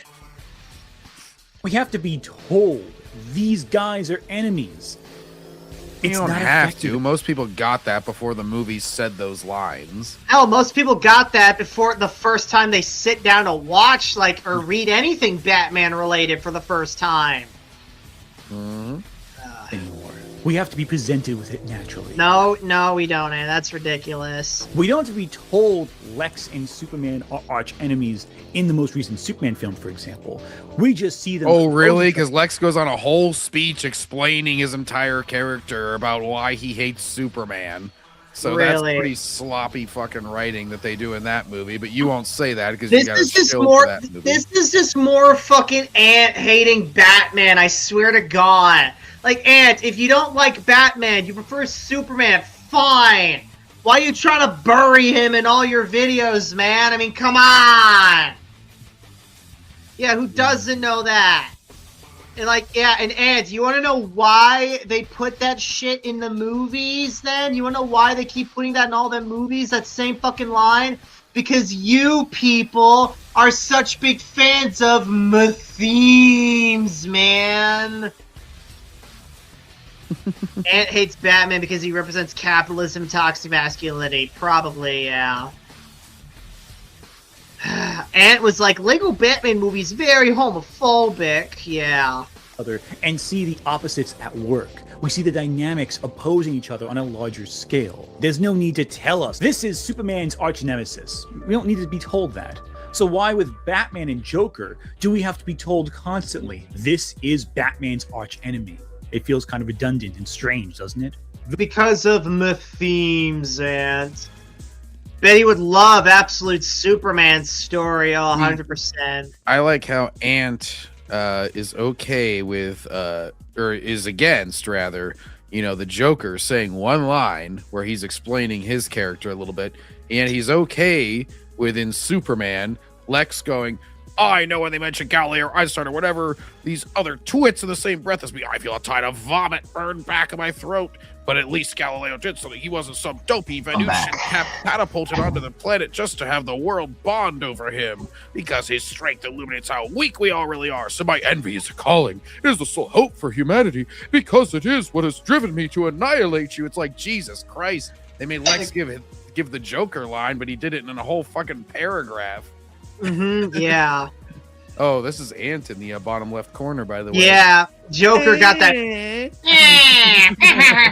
Backseater, we meet again. You damn right, motherfucker. Crack. Yeah. Nice. He's crack. Because Joker's obsessed with Batman. And would probably get triggered when Batman flirts with Lois Lane in Superman the Animated Series, yeah. Lois. The real reason Joker and Batman have such a great dynamic is that Batman won't kill the Joker because of his code, and that allows Joker to commit increasingly terrible acts of violence. That's one aspect of it. It's not the only reason that they have a great dynamic. Yes. Both out of his own twisted perspective of amusement to push society's own values back at itself through cruel humor, and as a cruel way to prove his agenda that all men are just one bad day away from becoming just like him, broken fragments of a world that has failed them. Joker is both a figure of the mob and its mob guilt, as seen with his first appearance in the original Batman comics, and as well as in the Tim Burton films, but he's also a chaotic madman. He is Gotham's end result. He is Gotham's worst features personified. And while Batman is shaped by Gotham's cruelty, he becomes a figure inspired by the good potential of Gotham to help others become better. Batman is a broken man, yes, but he welcomes a new family to give them a chance to become better, while Joker takes wayward souls and breaks them down further. Hey, Ant, you know how you said that, like, hey, Batman, it's not enough to make fucking, how Joker being Batman's opposite ain't enough to make him in? Well, you are literally listing off reasons that make Batman and Joker literal opposites. So if anything, you're supporting my side when you say this bullshit here. You know what I'm saying, guys?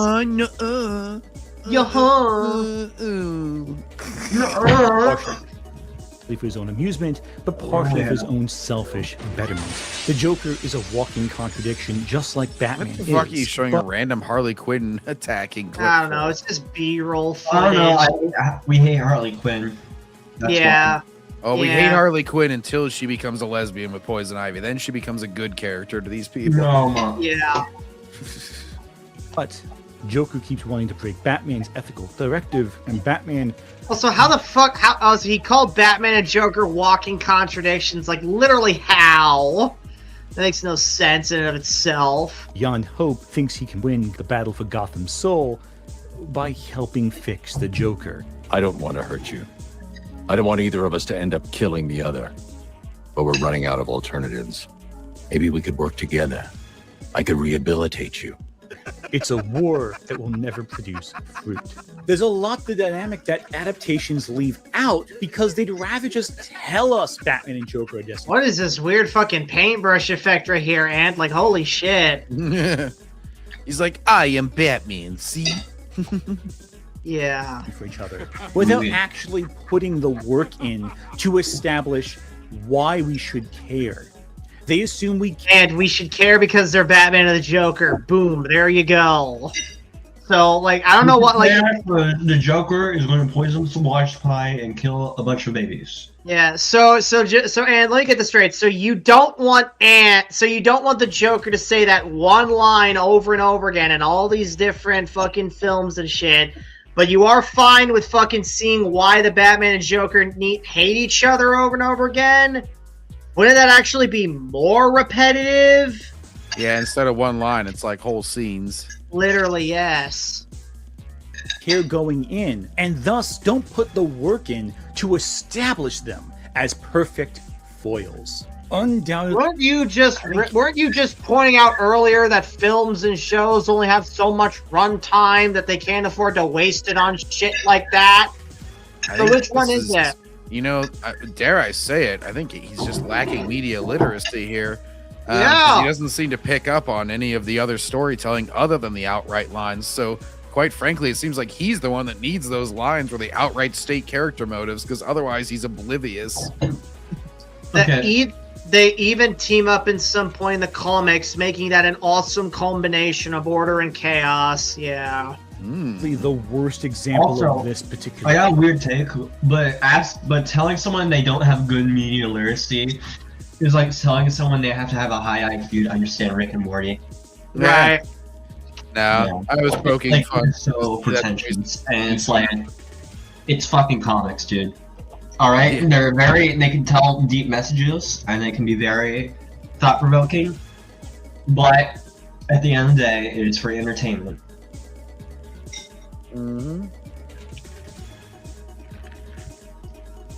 I guess that's my cold ass. Oh yeah, no, that's that. I was saying that ironically because if you don't know, this guy and his little shtick, they always his dick lickers. Anybody who ends up hating it, anybody who ends up like not liking something that they like, they're always like, "Oh, you lack media literacy, clearly." Yeah, like it's just like average bread YouTuber when you don't like the movie for the same reason they do.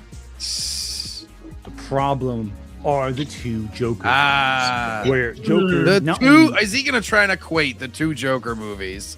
If Probably. he's trying to say that they're in any way equal, that is ridiculous. Yet again hijacks the story of killing Bruce Wayne's parents and creating Two-Face, but he also becomes a symbol for true anarchy and rebellion that becomes larger than he himself can comprehend, which ultimately leads to his own death and the creation of the chaotic crime spree in Gotham. On some level, this can be read as meta-reflection on the character of the Joker, that he's become so much larger than life that the reality can no longer cement the various components of the character we have come to associate with him. What? But there's something more straightforward than that as well. Part of Joker's appeal is that he does parody and satirize the worst parts of society. Meta commentary on the Joker character, which maybe the second movie is. The first movie is very much not that. Back at itself. He kills crime bosses in both Batman and The Dark Knight before killing anyone else. In the comics, he slaughters criminal and good guy alike. But he's never presented as a sympathetic character or someone you should root for, because very often he is always the worst person. No shit, Ant! He's a fucking villain! He's one of the most evil villains ever! No fucking duh, you're not supposed to root for him, you dumbass! Guys, I just found out something. What? The Joker is a villain! He's been villain all this time! Holy guacamole cannoli! That was a shocking revelation! A good guy for killing all those innocent people. I don't know, man. I think he makes some good points. Yeah. Yeah, just like Hitler may have killed a bunch of people, but at least he was like vegetarian. You know, he cared about animals. Yeah. They would have him say that in a fucking modern comic. He'd be like, Batman, I may be crazy, but at least I'm an environmentalist and I don't eat meat. And then Batman's like, wait a minute, I thought that was Poison Ivy's gimmick. At least I also employ women. Wait. I pay them the same amount as the men. That would actually be the scene. He'd run into some guy who would like be catcalling, and he'd like shoot him in the head and be like, I may be evil, but I'm not a sexist. Or like he'd rob a store for inducing a pink tax or something like that. Yeah. Yeah, and by that point, the only guy who could, Evan, you know the joke from fucking this show where he's like, I'll tango with Batman, the FBI, and all that, but the IRS? No. The IRS? Fucking, the IRS? Oh my god, we need a fucking... That's crazy. We need a fucking Batman WWE crossover where fucking Erwin R. Shyster beats the Joker. You know what I'm saying, Evan? Evan died of cringe. Evan died. But yeah, the IRS, I know about that guy. You were telling me about him when you were having me make predictions. Yeah, he's literally like one of the. I know a lot of people really like Mike Rotundo. Okay, Mike Rotundo, he is a good wrestler, but that fucking gimmick, I'm sorry, I think it's just dumb. Is that where he just carries a briefcase around and tries to collect taxes from everybody? Yeah, it's like a weapon he has. Hang on, here he is, right here. Oh, he's using the briefcase. Oh, did you just tie to strangle Senator somebody? Armstrong if he was real. yeah, he kind of does. Yeah. Live action casting. You just got to go back 30 years and get him. Yeah. Oh, okay. Okay. Speaking of which Metal Gear Solid game or any Metal Gear game would make the best movie? I think 3. Fair. I've unfortunately only beat Rising Revengeance, but Rising Revengeance I'm trying to beat 3, but my 3DS fucking broke my 3DS, which I was playing it on, because in the 3DS version, there's like cutscenes where you can like change. In this one cutscene where like Snake first gets like the custom gun, and he can stare at fucking. I was like so fucking shocked when I was playing. There's like a button to switch to a view of Eve's tits or whatever. And it was in 3D. It's in 3D too, so like you get. Damn. It's not like shit. Yeah, it's not like the Joker fucking skinned a man alive, killed Gordon's wife, killed Red Hood, and made Batgirl handicapped. Nah, he's a good guy. Yeah, what was it? Oh yeah, it was the Chucky show. Where they had, that's what I was thinking of, where it's something like his kid's gay or something, and he's like, kid, I'm a murderer, but I'm not a monster, and he like supports the, the gay kid and everything, and it's like, why would you want the evil murderous doll to do that? That's just making it so like evil people support gay people. Yeah. You don't see it's Darth also Vader like making the Babadook or Pennywise gay icons. Like, why? I mean, Darth Vader isn't homophobic either, so maybe being homophobic is like the worst thing you can be, because even Darth Vader isn't homophobic, Yeah. he isn't like it's worse than murder, apparently. Someone for being gay. It's like you can kill people, just don't be homophobic, You could slaughter innocent people, but not if the reason being for them being gay. It has to be if we want to show our power. Right, anyways. The crime bosses and worse than the other maniacs in Gotham. But in the Joker films, we're supposed to feel bad for him. In some cases, we may even be supposed to think. Villains have tragic backstories sometimes. It doesn't mean make the villain not a villain. It means he just like it's not that you sympathize with him overall. It's that you see the reason why he became a villain. Yeah. He went from nobody, it's like he went from nobody to nightmare, simply put. Yeah. Anyways. He's right. Everybody is awful these days. It's enough to make anyone crazy. In other words, well, you can be right about some things. His solution is not good. You shouldn't go around shooting people because of it. You can agree that people are very rude on the whole. But what if? Yeah, and if you shoot someone in this fucking film, then you got to get the bloods like fucking censored by CinemaSins. You know what I'm saying, John? Remember what I'm talking about? What's the best color to censor blood? What's the best color? If you had color, red. Oh, just like you mean like make it so aliens so you can still get a PG-13 rating. Or no, like you know how like some like shows will like change the color of the blood. It's supposed to be human blood, but or like certain games. Pink. Yeah, no, that's what I mean. It's made for censorship. Like so you get the lower rating. In some unfortunate cases, it gets censored to white. Anyways, keep going. Revolution against an orderly, disinterested hierarchy. The revolution starts now. Really? Isn't this like Andor, where they're shooting people because they don't like the hierarchy or whatever? Yeah. On that.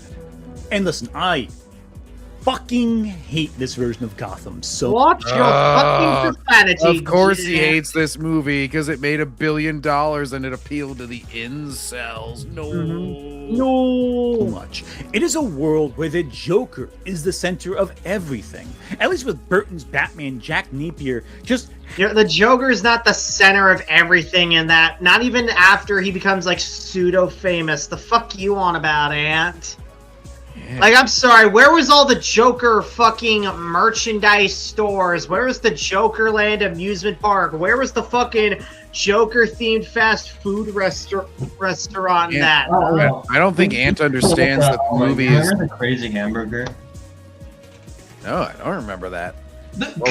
I can't imitate, but it was like 2020, 2019. It was like this fat guy dressed as the Joker. And he's like, crazy hamburger! Anyways, John, what were you saying? Oh, just like, I don't think Ant understands what a main character is. It's like, yes, the movie is told from the Joker's perspective. That doesn't mean that in the world he's the most important person.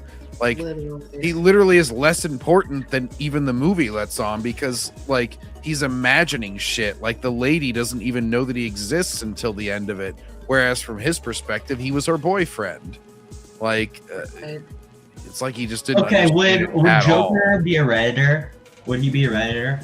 He'd be a smelly Redditor, probably. Yeah, I feel like, he'd be like, what subreddits would he go on? Oh God, I don't know.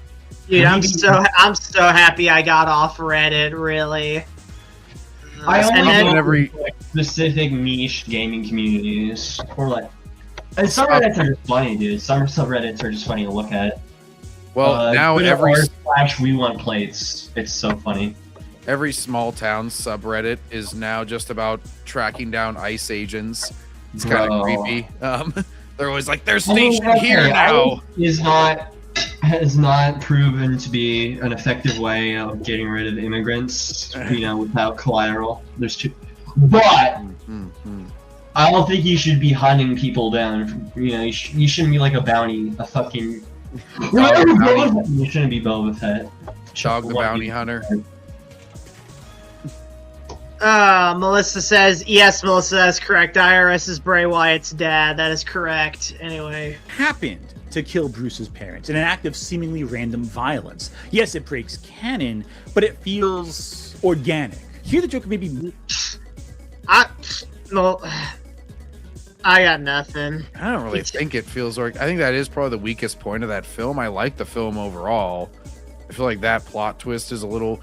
They could have had him, like, involved with Bruce in some other way in order to, like, make it a callback at the end. I don't think they needed to have him be the killer of his parents, but... Yeah. Anyways, he tagged with Rick Steiner back in the day, yeah. Thomas Wayne's secret child? Meaning him and Bruce might be long-lost brothers? Or... No, he's not. That was all in his head. That was pretty, like...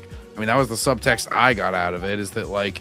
He imagined his girlfriend. He imagines that he's important, and whenever all of his fantasies are shut down, that's whenever he breaks, and he's like, fuck the world, basically. Cut my life into pieces. Last resort. Delusional? I don't know. Who's to say? But it's this world. I'm to say, Ant, and I say yes, because fucking Yeah, because fucking John actually saw the damn movie. His mom told him that, yeah. It's Batman without Joker. That Joker creates Batman, but that Batman never actually encounters the man who created him. Joker and Batman help create each other in Tim Burton's world, but here, not so much. Joker sets in motion... Because the movie doesn't have Batman in it. How the fuck could he... How could he be involved or be creating Batman when Batman doesn't happen? Oh fucking shit. Create Batman, but we never see Batman face Joker. Instead, Joker's own legacy kills the Joker. We're a copycat, unimpressed by how little Arthur that's Joker 2. Don't conflate the two. Yes. Jean-Claire imagines version of the Joker just sort of actually maybe this was more self-aware than they give it credit for initially. Oh, great pause face. It's fucking... He could be the Joker here. Mr. Smug Grin. All right, I gotta make sure I go back and find this screenshot for later so I can make a thumbnail of it. I'm so making Ant the Joker on the thumbnail. No, you should make like I don't know who else would you make the Joker, or maybe like add it like one of us is Batman or something. And you're like Robin. And granted, it's still really stupid, but I digress. But here's the thing. The Joker wasn't always Batman's ultimate only foe. He was just one of the bad guys. Originally, Hugo's only foe? Yeah. It's like a comic version of OnlyFans. Oh, yeah. Joker 2 is a literal apology for the first film, yeah. Did they bring out the ukulele? Batman's ultimate nemesis. The Joker was just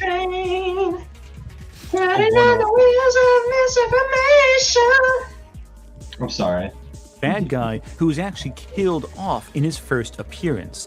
Between his first appearance in Batman issue and then he really didn't actually die. 1 and the arrival of the Adam West show in the mid-60s, Joker appeared across 3 comics: Detective Comics, Batman, and World's Finest, a total of 77 times.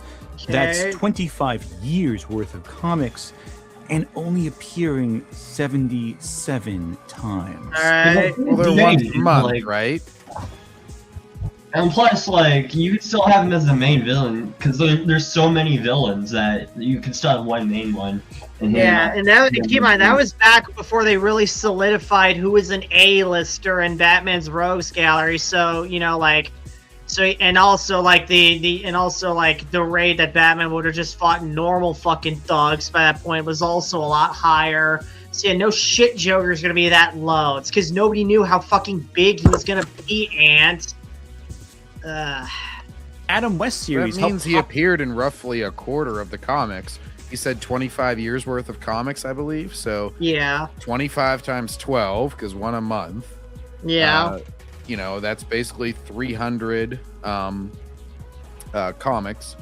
And so 77 divided by 300 is 0.25, well, really 26% if you round appropriately. So that's a pretty good percentage for one villain to take up. 77 out of 300 comics. Yeah. Like, I don't know what the hell he's on about. That sounds like a pretty big arch nemesis to me. That's like up there with the most probably. What other villain appeared more, Ant, if anybody else was his arch nemesis? Yeah. He lies the Joker again, and in that first film, he's one of 4 bad guys, and again, isn't really the big organizing force. He's more like the brute muscle. The Adam West Bat. You already said all this. You know, if Ed said that he was just the fucking comedic villain of the group, then that's fine. He'd have a point there. But the fucking muscle, like, come on. Yeah, I've watched that movie. There's really not like a muscle villain. They're all just kind of goofballs because that's just the tone of the show. Yeah. Like, look at Batman's mask and you can see the tone of the show. Yeah. Batman show had 120 episodes across several years. The Joker appears in 19 of them. The villain with the most episodes, so like however, a 6th. Was not Joker, but the Penguin. Yeah. Meaning, in the 60s, the Penguin was Batman's ultimate nemesis. A lot of people reference the 90s animation. Because he was in the show. How many more times was he in the show? Is it like a negligible difference? You're leaving out information, Ant. Yeah, Ant. Hang on. So because Ant is leaving out information, I'm gonna go on fucking Grok, and Grok is gonna get the info for us. How many episodes of the Batman, the Adam West Batman show does the Penguin appear in? Okay. How many episodes of the Adam West Batman show has the Penguin been appeared in? All right, let's see what Grok comes up with, folks. Let me get Grok up on the screen here. Grok is not. I don't trust Grok. I would not. I do. I'm an AI whore. I shill for AI. Out of all the AIs, it's probably the best one. Yeah, straight up. I'll say that much for it.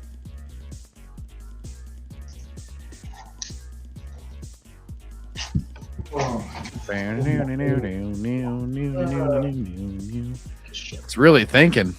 Yeah, it's really combing the web for this shit.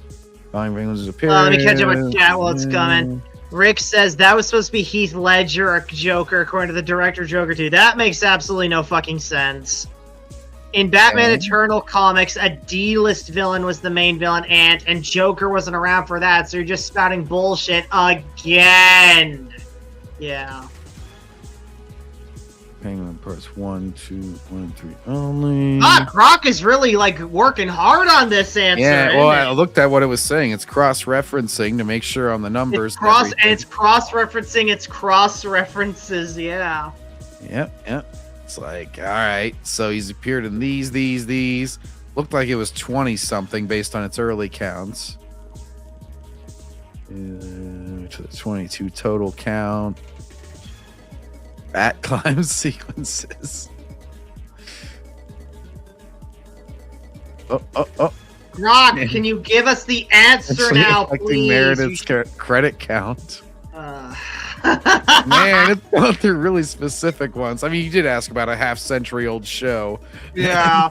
With a lot of episodes. It's probably like, all right, let's go through every it's not fucking that episode. much. It's only like 3 fucking seasons. That was back whenever they made like 20 episode seasons, though. No, I have to be like, what, like 60 Dude, then? 21. Wow, Ant. So it's only 2 episodes difference. Jesus Christ. Oh my god.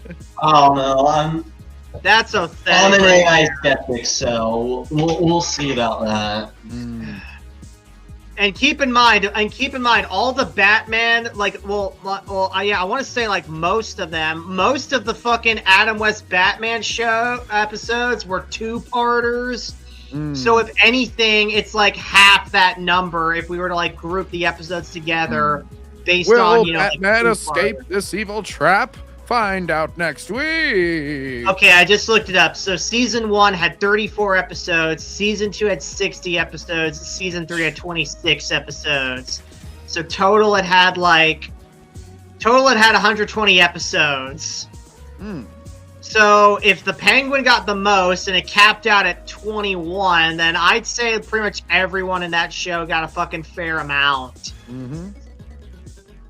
Well, they probably wanted to spread out like the actor, payouts and stuff. Right. If they would have featured one person, if they would have gotten too reliant on one, they would have had to start paying him Adam West money.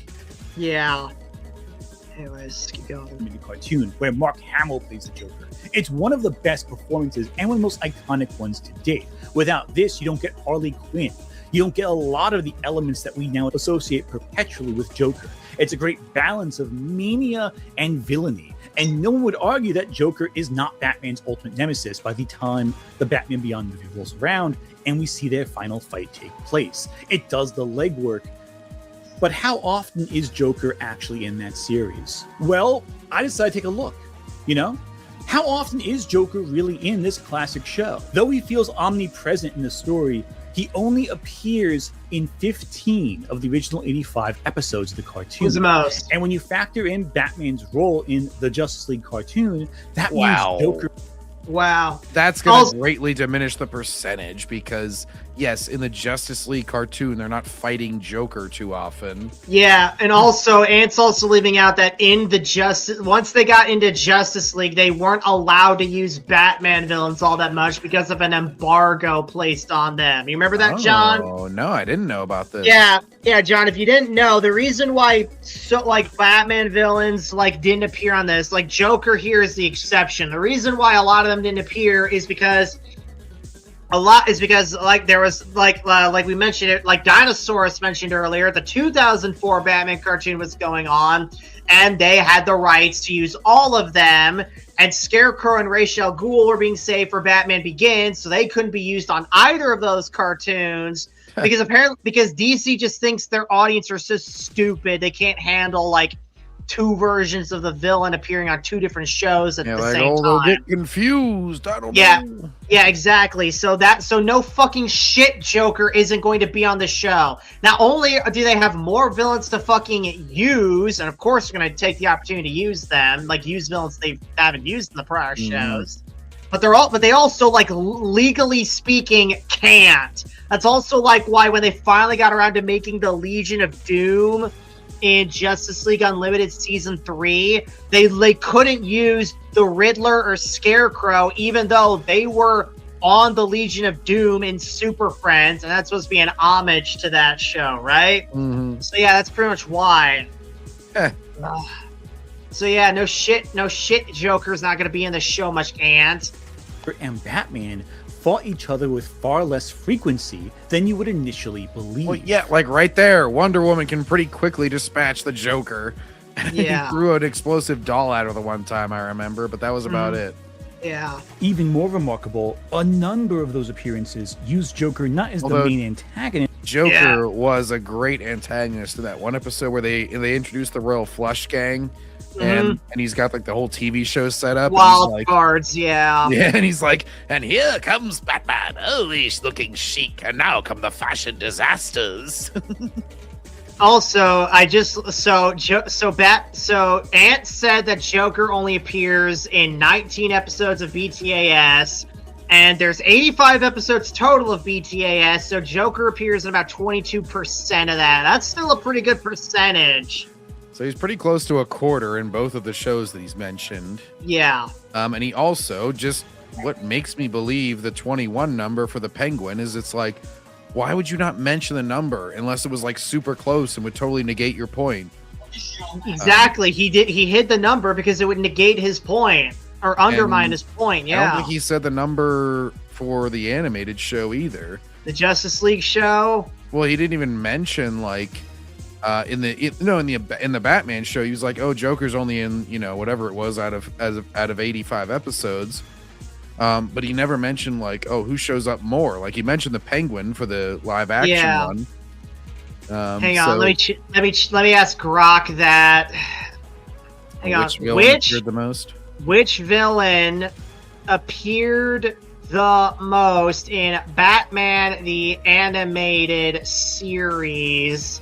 All right, time to wait. All right, time to fucking wait another fucking hour for Grok. Well, it's got less episodes, and I think they were less long, so yeah, maybe he doesn't have as much to search this time. All right, come on, Grok, we believe in ya. He wants to make sure he's right, though. Everyone, start clapping and chanting Grok, Grok, Grok, Grok, Grok, Grok, Grok, Grok, Grok, Grok, Grok, Grok, Grok, Grok, Grok. I'm giving you GDP. Oh wait. GROKUROK to use on this video because we are trying to debunk Anthony Gramuglia. Oh, you got some notifications there, Backseater. Wait, what? You got some notifications there.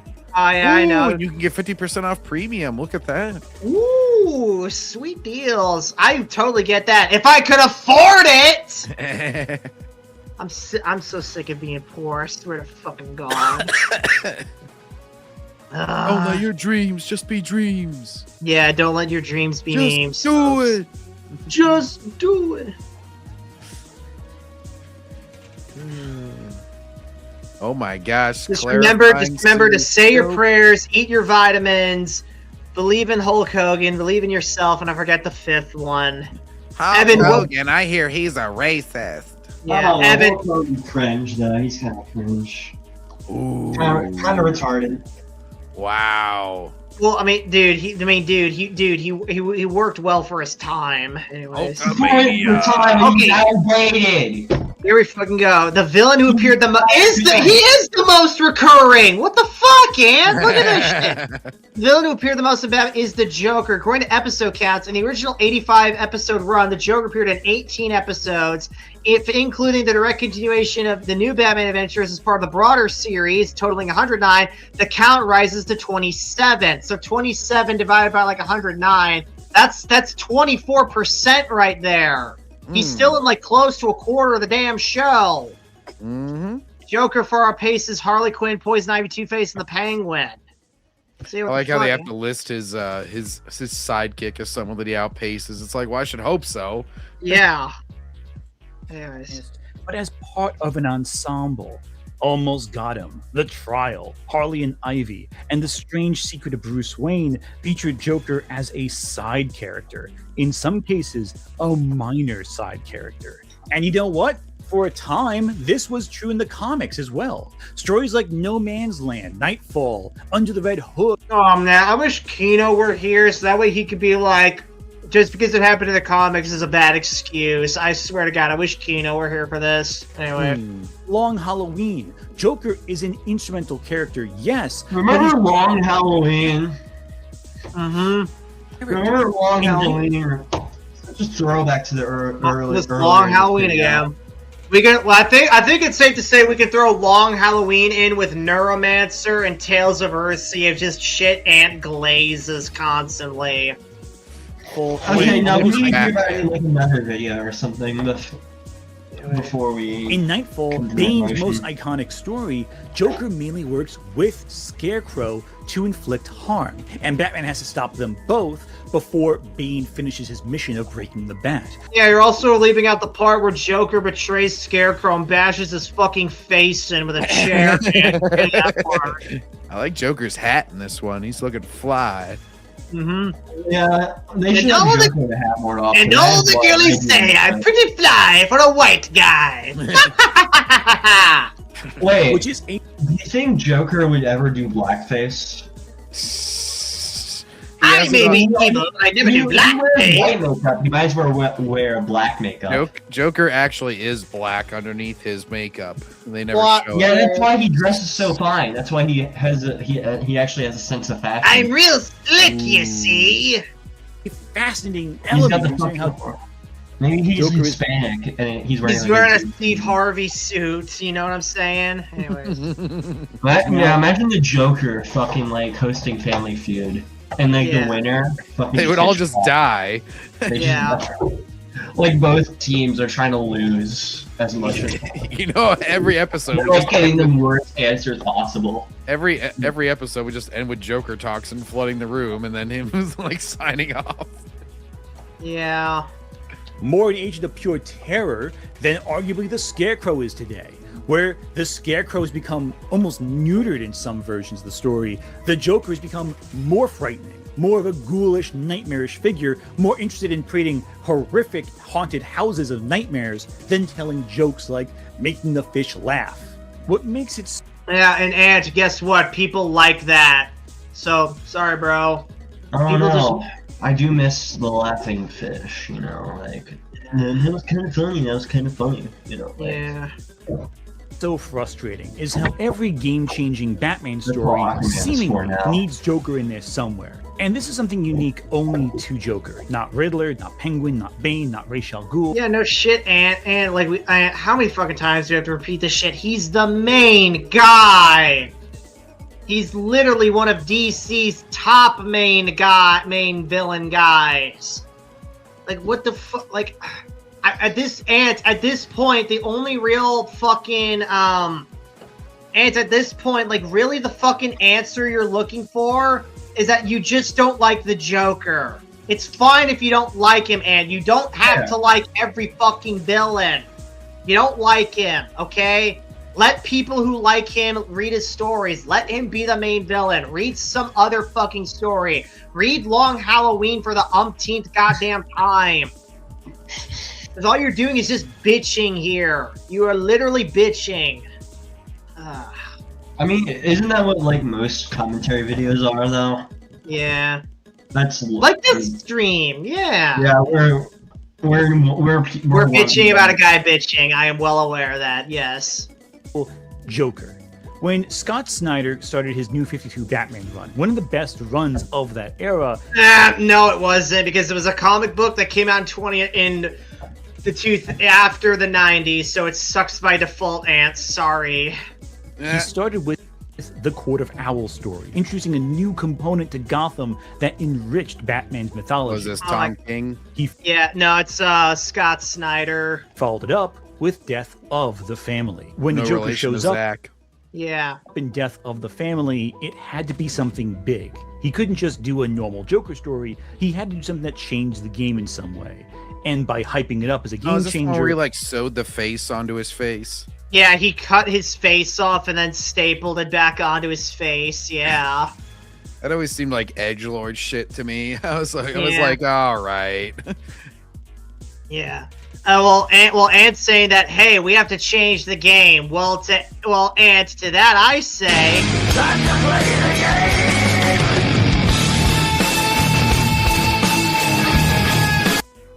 Anyways. Unfortunately, it sets Snyder up for failure because you can only change so much when people are expecting something to be changed. But part of Death of a Family's so issues Snyder set himself up for failure because he's the one that decided to change it. Apparently. In how unfunny the Joker is, how focused he is on changing Batman, or being a force to improve and or destroy the version of Batman. You're going to have change you can believe in, just like Obama. A part of this combined the tendencies seen in both Arkham Asylum, A Serious House on a Serious Earth, and Brian Azzarello's Joker graphic novel, in which Joker isn't a funny clown, he's a gruesome murderer. He's a force of nightmare. He already was a gruesome murderer before that. Yeah, he's always just kind of both. I mean, it's how you choose to balance it. It can kind of work like more balanced in each direction. He can have really dark humor, or, you know, he can be like more completely goofy. Yeah. And look, The Dark Knight took a similar approach, but at least Heath Ledger's Joker was funny. The Joker in his pursuit of being only had a few points, you could say, like the pencil trick, and trying to think. Oh yeah, the hospital. Whenever he's like dressed up as the nurse and he does like the hi, like, and like the button not working, which that was like an improv thing. It wasn't even planned, but you know, I'll still count it. Like he had like 2 or 3 funny moments in that film. I wouldn't say he was overall very comedic. Being more ghoulish and nightmarish has become much less funny in recent years, removing the one thing that made him so entertaining. This town needs the one thing. Oh, real dude. I get that the Joker is a clown and he tries really hard to be funny, like me on X. But come on, Ant, that is not the one thing that matters about the Joker. I'm sorry, that's just flat out incorrect right there. Incorrect. That's false. I think The Killing Joke is an example of a story and that like kind of I ruined the do joke. like Jax more because I do like him like blending the funny in more, but I don't think that's like the only way to do it. It's not the be all end all, no. Yeah, or as LeBron would say, the A all be all. What? He said that on some podcast where he's like, I don't know why everybody only cares about championships in basketball. He's like, it's not the A all be all. He like completely fucked up the phrase.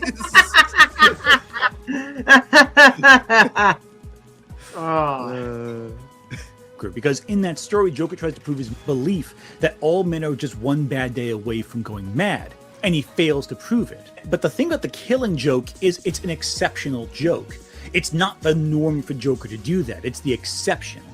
So why would DC keep going back to that narrative? It's popular, yes. And so because of that, every story has to have the Killing Joke angle, the unbelievable cruelty that was actually not that common in old school Joker stories. Yeah. And it becomes increasingly hard to believe Batman wouldn't just kill the guy. Because Batman has a no-kill code. He stated this multiple times, and fuck. Speaking of shit that Batman repeats all the damn time, that's something that, well, I mean, he doesn't repeat it verbally, but he definitely repeats it through his body language and his actions. But, like, fuck, dude, Batman does not fucking kill. Like, shit, bro, I don't know what to tell you, but he's never gonna break that code, bro. And other characters will repeat it, like, emphasize that they'll be like, you know, Batman doesn't believe in killing, but I'm fine with it, you know, Catwoman or whatever, whenever they kill somebody. Right. Why on God's earth? He always got a little bit wordy in this scene for me. Like, I like it, but it's like they give these really long speeches and platitudes. I'm not talking about killing Penguin or Scarecrow or Dent. I'm talking about him. Just him. The man has filled cemeteries of victims behind him. By the time Batman leaves Joker to burn at the end of the Joker War, you get 2 reactions on average. about fucking time, and DC doesn't have the balls to commit to killing off their best villain. Yeah, no shit, bro, because he makes them a shitload of money, bro. And sure enough, DC did not have the balls to commit to killing off their most popular. What are they going to do? Keep a comic character dead forever for the first time in history? Even the Flash came back after like 20 years, didn't he? Barry, yeah. Again, and they're not going to do it because money. That may depress you on a storyteller level, but it's just the way the business works. The villain. Even in that issue, it turns out Joker's not really dead. They can never actually commit to breaking status quo. Why the fuck would they? And if they want to usher in a new status quo, they'll make them less money. Why the fuck would they do that? Nobody knows. Well, I know. That's because, well... I'm sorry, nobody cares. Hey, what up, Darth Angel? Yeah, Darth Angel, hang on. If you want to join, here's the fucking link here. There you go. Darth Angel, I also got some Power Rangers shit planned for the upcoming, for some upcoming videos on my channel. And you're totally welcome to be part of that. I know you're a Power Rangers fan. But anyways, what was I talking about? Oh, yeah. Even then, Ant, they're not going to do it. The joke, like... I can't believe we're repeating this for the 10th fucking time already, but he's too ingrained in the Batman mythos to really let go. He's too popular a character to kill off. He makes him a shitload of money. A lot of people really want to fucking read more about him, and a lot of writers and artists at DC want to use him. And on top of that, any new character they come up with to like take his place, or an old character they decide to elevate to take his place, it's not gonna fucking stick. It's not gonna be the same. Like, Evan, you know this, but it's like any DC commentary team, or I'm sorry, any WWE commentary team, a color commentary, is never going to be as good as Gorilla Monsoon and Bobby the Brain Heenan. You know what I'm saying, Evan? It's just never going to work. Like, even when they have Gorilla Monsoon, but they pair him up with Jesse Ventura, it's just not the same. The closest you can get maybe is Jim Ross and Jerry Lawler, but nah. I think Evan died of cringe. Is that the one that said, puppies, puppies? Puppies! Yeah. Anyways. Is another problem. Despite... And I'm saying that as someone who prefers Jerry Lawler over Gorilla Monsoon and Bobby the Brain, but anyways. Being a force of chaos, Joker has seldom actually changed Batman's life in recent years. I mean, and look at this. He's shooting one of his allies, and she's about to shoot her so fucking hard, she's gonna be paralyzed, and she can't be fucking Batgirl anymore. That is literally changing Batman's life. Also her life. Mainly her life and her dad's life, but also changing Batman's life. I don't know what the fuck... Like, this is... Fuck it. Many of the big changes, like shooting Barbara Gordon in the spine and killing... So you admit it's a change, and here's another change. You're about to admit this change, too. Todd have been reversed. Honestly, the biggest impact... Okay, so two of the biggest events to ever happen in Batman comics, but aside from that... Yeah. That Joker has had on recent comic continuity is the creation of Harley Quinn over 25 years ago. Even the Three Jokers storyline leads to a non-canon narrative, which ends up being more of a narrative mess, breaking canon left and right, and feeling like a decent-ish one-off story that gets worse the more you try to squeeze it into canon. But here's the other thing too. The Joker isn't just a Batman villain anymore. He's a main villain for DC. See, one other thing that annoys me about the Joker is how many major DC crossover events, like Joker Last Laugh or Emperor Joker or even Injustice, try to take the Joker, who's a Batman-specific villain, and make him a Superman villain, make him a Justice League villain, and not as. And like I said earlier, well, John was right. He's literally one of DC's top villains because you know Batman's one of DC's top heroes, so of course. Whoever his main villain is, in this case the Joker, is going to be one of DC's top villains. It's just natural logic like that. You know what I'm saying? So of course, when you have fucking events where like all the top guys from the faces and all the top guys the heels team up, of course Joker's gonna be involved in that, you fucking idiot. And like it'd be strange if he wasn't. You know what I'm saying? Yeah. Like I remember playing. I haven't played in a long ass time, but I remember playing Justice League Heroes.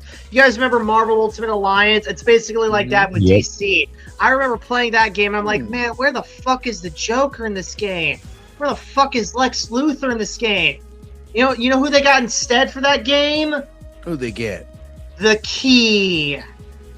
Not the Key. Yes, they got the fuck. Yes, literally. The greatest villain of all time. They got the fucking Key in that game.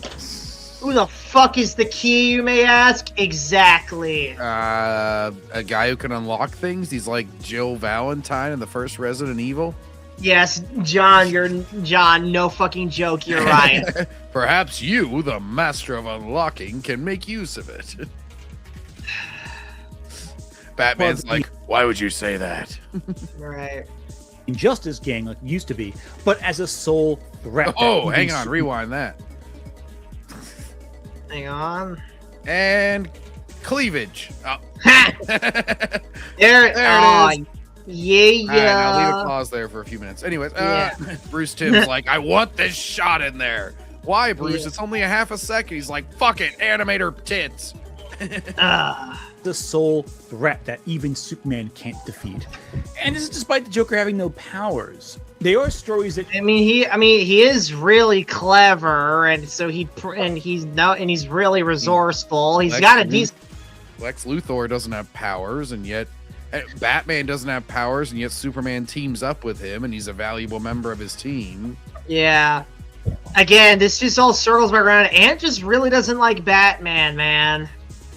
Show Joker trying to pull mischief because he thinks he's a fascist. Yeah. Like, why does he just give his money to charities? Because that shit's boring, Ant. That's fucking why. We want to see Batman kick ass. Well, and in the comics, they do have him give a bunch of money to shit all the time. He just doesn't help, like in real life. Yeah. Matched by Superman. It's no fun for him because Superman can just hear the ticking time bomb. The venom doesn't work on him. He can figure everything out quickly with his X-ray vision, and Joker is just left, well, I don't have any fun anymore. God, what the fuck is up with this art right here? The shit. The fucking buildings are scratchy shit. Joker's head's about as big as his damn chest. Joker's looking like Soggy the Dark Clown here. Yeah.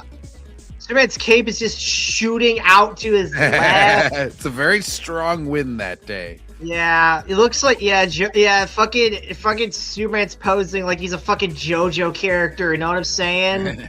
Like around like part 2 or 3. Yeah. He's like, I am Aerosmith, or whoever musical artist we're taking. There actually is a stand John named Aerosmith. Yeah. Anyways, this is not fun for me to do. The Joker fits perfectly in Batman's specific world because he represents the chaos of Gotham that Batman has to stop. And guess what, Ant? Batman's world exists in the fucking DC world. There's a lot of chaotic villains, like Mr. Mxyzptlk or whatever. He's Mxyzptlk. Yeah. he's pretty chaotic, and he's in Superman's world, so a chaotic villain can work there. That's not the problem. Yeah. And like Green Arrow doesn't have all the powers. Isn't Batmite a villain or something? Batmite, yeah. Yeah, there you go. And then, like, yeah, there's Green Arrow who doesn't have powers, or like Black Canary who has like 1 power. Like Joker can fight those people if you just want someone who's more evenly matched with him. Yeah. Like Superman is really not evenly matched with a ton of villains because he is super powerful, but like that's not a uniquely Joker problem. We're all damn. Sorry, I got bored, so So you just started throwing shit around. No, I knocked something over. I'm ready to fucking throw shit around soon. Anyways, John, what were you saying? Oh, maybe I should not. Maybe I really should just like I'll just throw the stool right for the that was pretty much the point. It was just like, yeah, there's plenty of non-powered or lower powered people.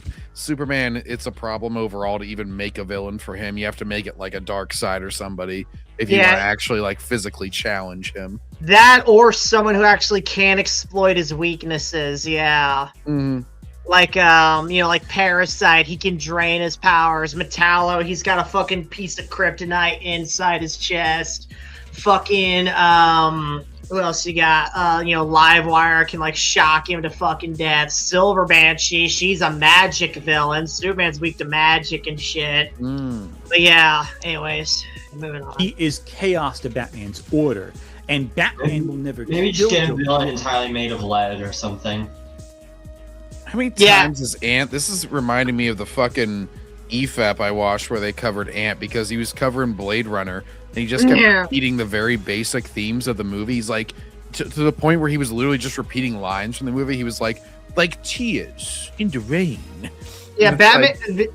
Ant has iterated that. Hey, Batman's order, Joker's chaos, like three fucking times at this point. That's what I'm getting so fucking tired of. He just keeps going like over the most basic concepts that everybody knows, and he's acting like he's enlightening people to this. There was one rule he can't break, and Joker knows this and wants to see how far he can push Batman before he breaks that one rule. But also, Joker's a criminal with common low-tier motivations. Low-tier motivations. I feel like money. I feel like wanting to pressure your arch enemy into breaking one of his fucking morals is pretty high up there, Ant. Okay. Yeah, like Backseater pressured you into quitting, Ant. Yeah. No, Rezikin, you're not late. You're still welcome to join. We'll get to that Lord of the Rings videos after this. Dun dun dun dun dun. Anyway, let's keep going here. Times like greed or money, and so Batman can stop that. Greed or money? Doesn't that kind of like the same thing? Yeah. You can be greedy for other things than money, like I guess it's just funny to list them back to back. I would be like greed or power. It would be my two that I would list as like basic things. Or lust. Mystery. Well, he's already got Harley Quinn. He doesn't need to worry about that.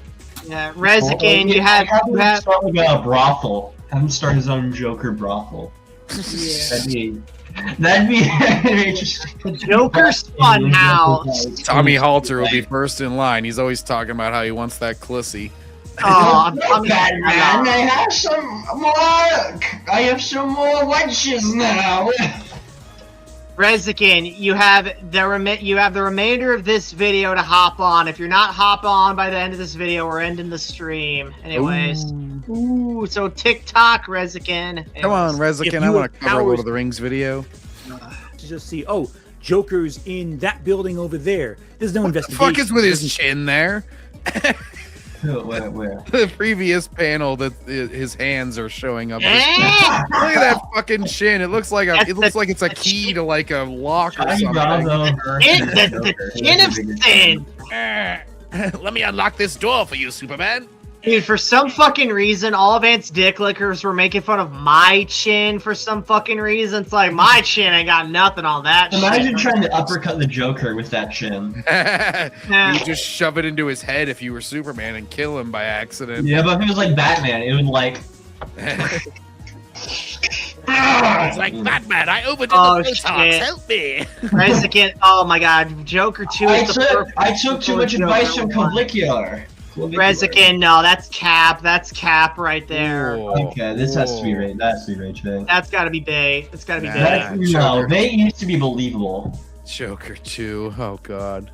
Building over there. There's no investigation. I didn't watch either of them. I know. Joker 1 is very good. I would recommend it actually. I mean, as long as you go in with I'll probably watch it if I go in with the expectation that it's not like a Batman story. It's a psychological movie. I don't know, because I usually watch movies with my family, but I feel like I would want to watch Joker with somebody, another group of people, you know. Rezikin, this better be fucking bait right here. Is this bait right here? Yeah, dude. It's like the Tom Hardy meme. That's bait. Yeah.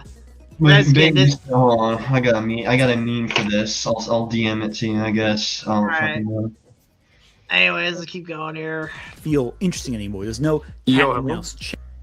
Yeah, Rezikin, is this fucking comment you made fucking bait? No, actually, I hated the movie when I watched it for the first time, and I didn't walk out like halfway, but like as soon as the movie ended, I walked out because I believed like the bullshit that people were saying on the internet that the director made it because he hates the fans of the first one. There's actually zero evidence for that. And I rewatched Joker 1 and I even rewatched the special features. And he said all along, like, we don't even know if this guy's the Joker. We just know that he has a musical side to him and he's looking to be loved. And at the same time, society is punching him down. The exact same thing happens in the second film. So to say that it's a response to people who like the first movie is ridiculous. John, you can handle this one.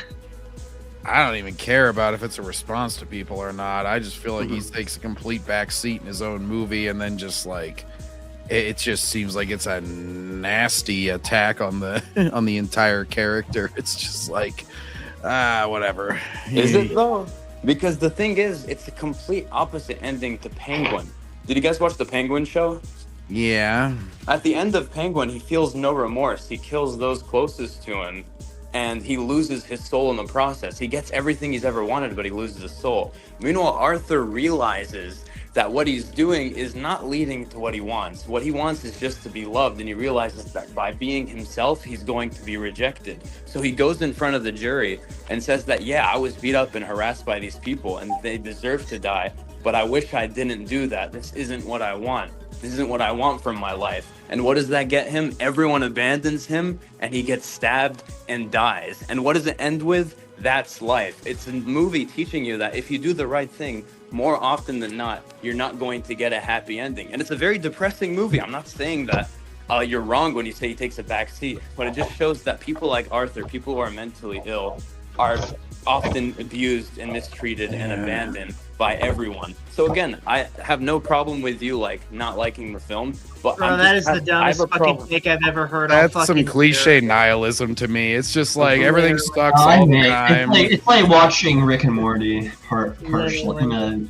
Without the comedy though, like it's too just like overwhelming nihilism. Dang. It's like no, maybe, I don't know. It doesn't matter like if you're a good person or do the right thing. You're gonna fucking die anyway.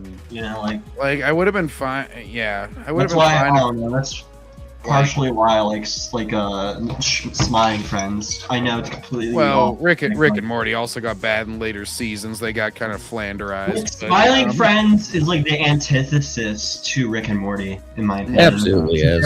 It's a very silly show, but it's like from it is the show that actual serious moments though. It is but very also optimistic about life and shit. You know, Also, it's kind of the whole premise. You know, to cheer people. Like they're I don't like, even think making it's people necessarily. smile. But that's another story. But I gotta finish. I gotta watch season 3. Finish. But I don't even necessarily think that Joker 2 has like a very. I don't think it's all doom and gloom, the ending, because the first time I watched the movie, another thing is I didn't pay attention to the songs. I was kind of like, oh my god, when are they gonna stop singing? And I would go on my phone while they were singing. But when I rewatched it, and I actually paid attention to the lyrics, you see that all of them have thematic relevance. And at the very end, when he's about to die, and he's singing to Harley Quinn, he says, "When I build that mountain, as I will someday, and the Lord sends Gabriel to take me away, I want a fine young son to take my place. I'll build a mountain in heaven on my earth one day." So what is this thing? I don't fucking care. I don't fucking care. Like, he wasn't able to build his mountain on Earth, so he's gonna go and do it in heaven. Look, I feel like... Renton. I have a question. And there's a lot of gospel and church themes throughout it. Like, when I have first a sees question. Harley Quinn... Yeah, sorry. What's up? Well, first of all, I don't want an explanation when I'm trying to ask a question. But doesn't all musicals have lyrics that fit the situation, whatever it is going on? Yeah. Okay. I feel like something. I feel like it doesn't always happen. Yeah. Like certain jukebox musicals or something like that. Yeah, some of them will just be Do a neat. bad job, or Yeah, I like get sometimes most like of them do. Deadpool movies like pick an unfitting song for like comedic effect.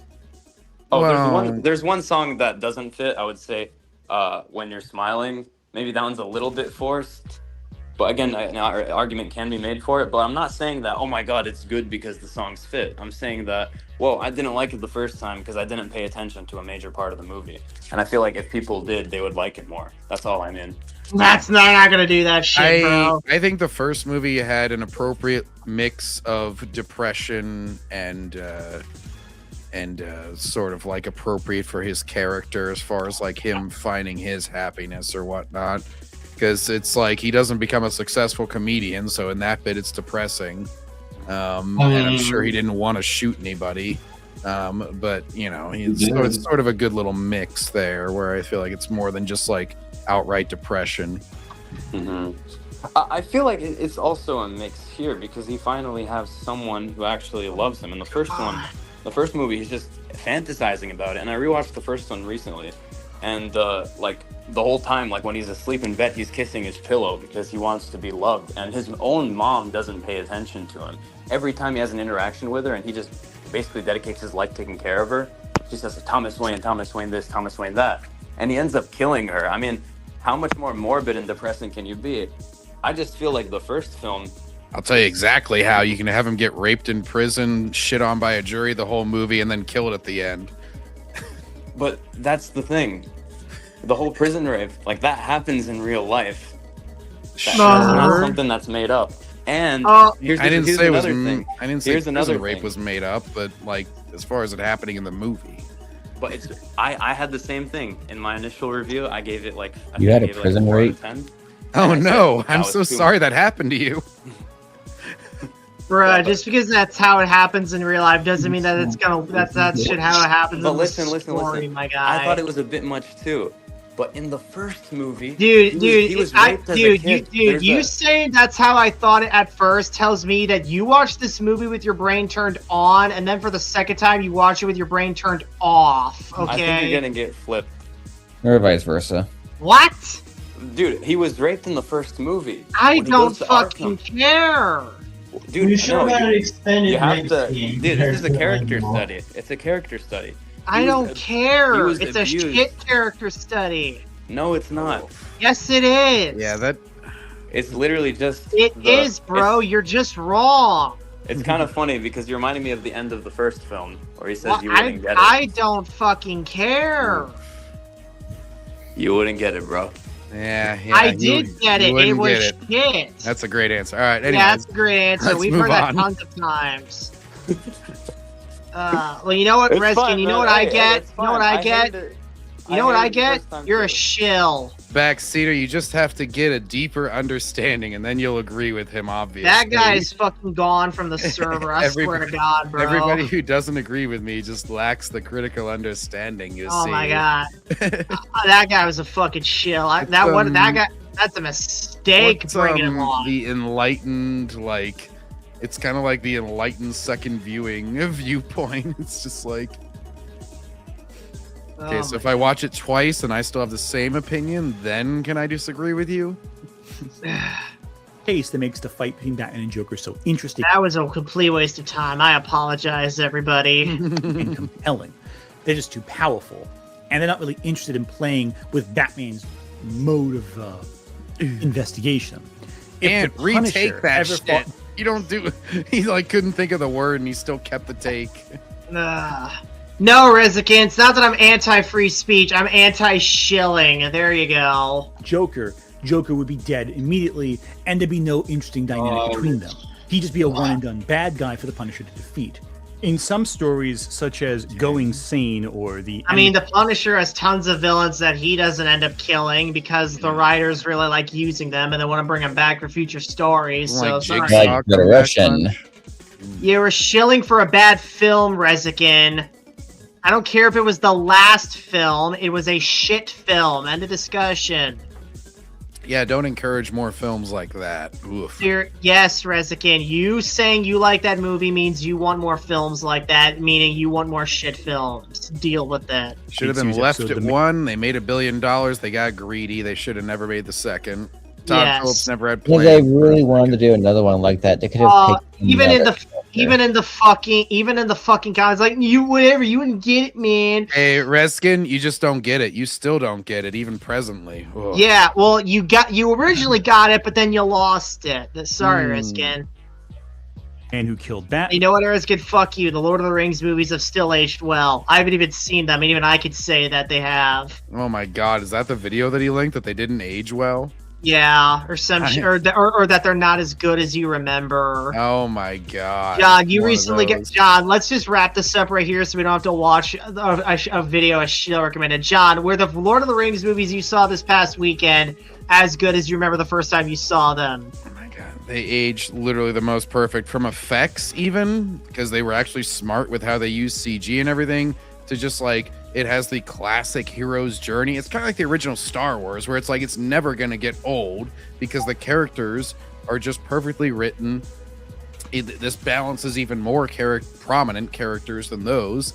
And as far as like world building, effects, battle sequences, like there are super minor nitpicks you can make, but you could have made those on day one. It has nothing to do with aging as far as like, you know, shaky cams or like an overly extended shot or something. But that's like very, very, very minor. And so, yeah, no, it's still like the most perfect trilogy ever. So, and keep in mind when it's better than the original Star Wars trilogy, that's saying something. So, and other than, you know, if it wasn't fucking Disney, I would be rewatching those in theaters if I could. But, you know, whatever. I got the Blu-rays of them, the despecialized editions and the actual ones, but. Yeah. You know, those are pretty fucking awesome too. Man, it's implied that Joker without Batman has no reason to be a criminal and could very well just retire. Joker is only compelling because he has Batman to oppose them. No shit, and that's why they're paired up a lot. And did you not read like The Dark Knight Returns? You referenced it earlier. The Joker is literally like he's in an insane asylum just staying completely silent until Batman comes back, and then he's like Batman at the end of the first part of the animated movie. Yeah.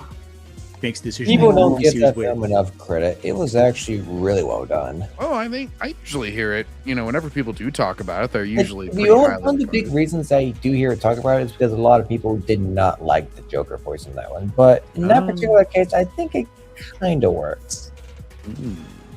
Oh yeah, he's like, because he's like Batman darling at the end of the first part. Yeah. The Joker is the sole character. Plus, I know a guy who was in that movie.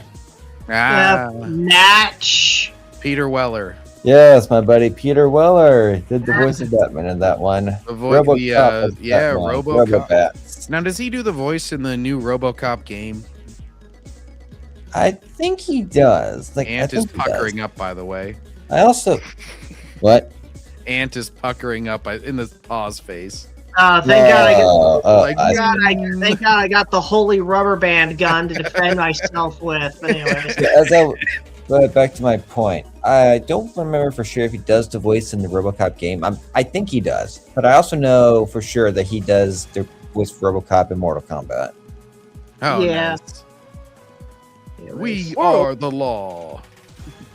Kind of bizarre to me, but what do I know? The point is, what Joker do you isn't... know? That is a good question because it's yes. not much. Unironically, that is an amazing question to ask. Ant, what do you know? A Lex Luthor, or a Doctor Doom, or a Red Skull, or a Magneto. He can't exist without his hero. So what's the solution to all this? I said a lot of different things, but I think the idea is Joker's overexposed, overused. And so the only solution... Ant, let me ask you this. Do people still want him?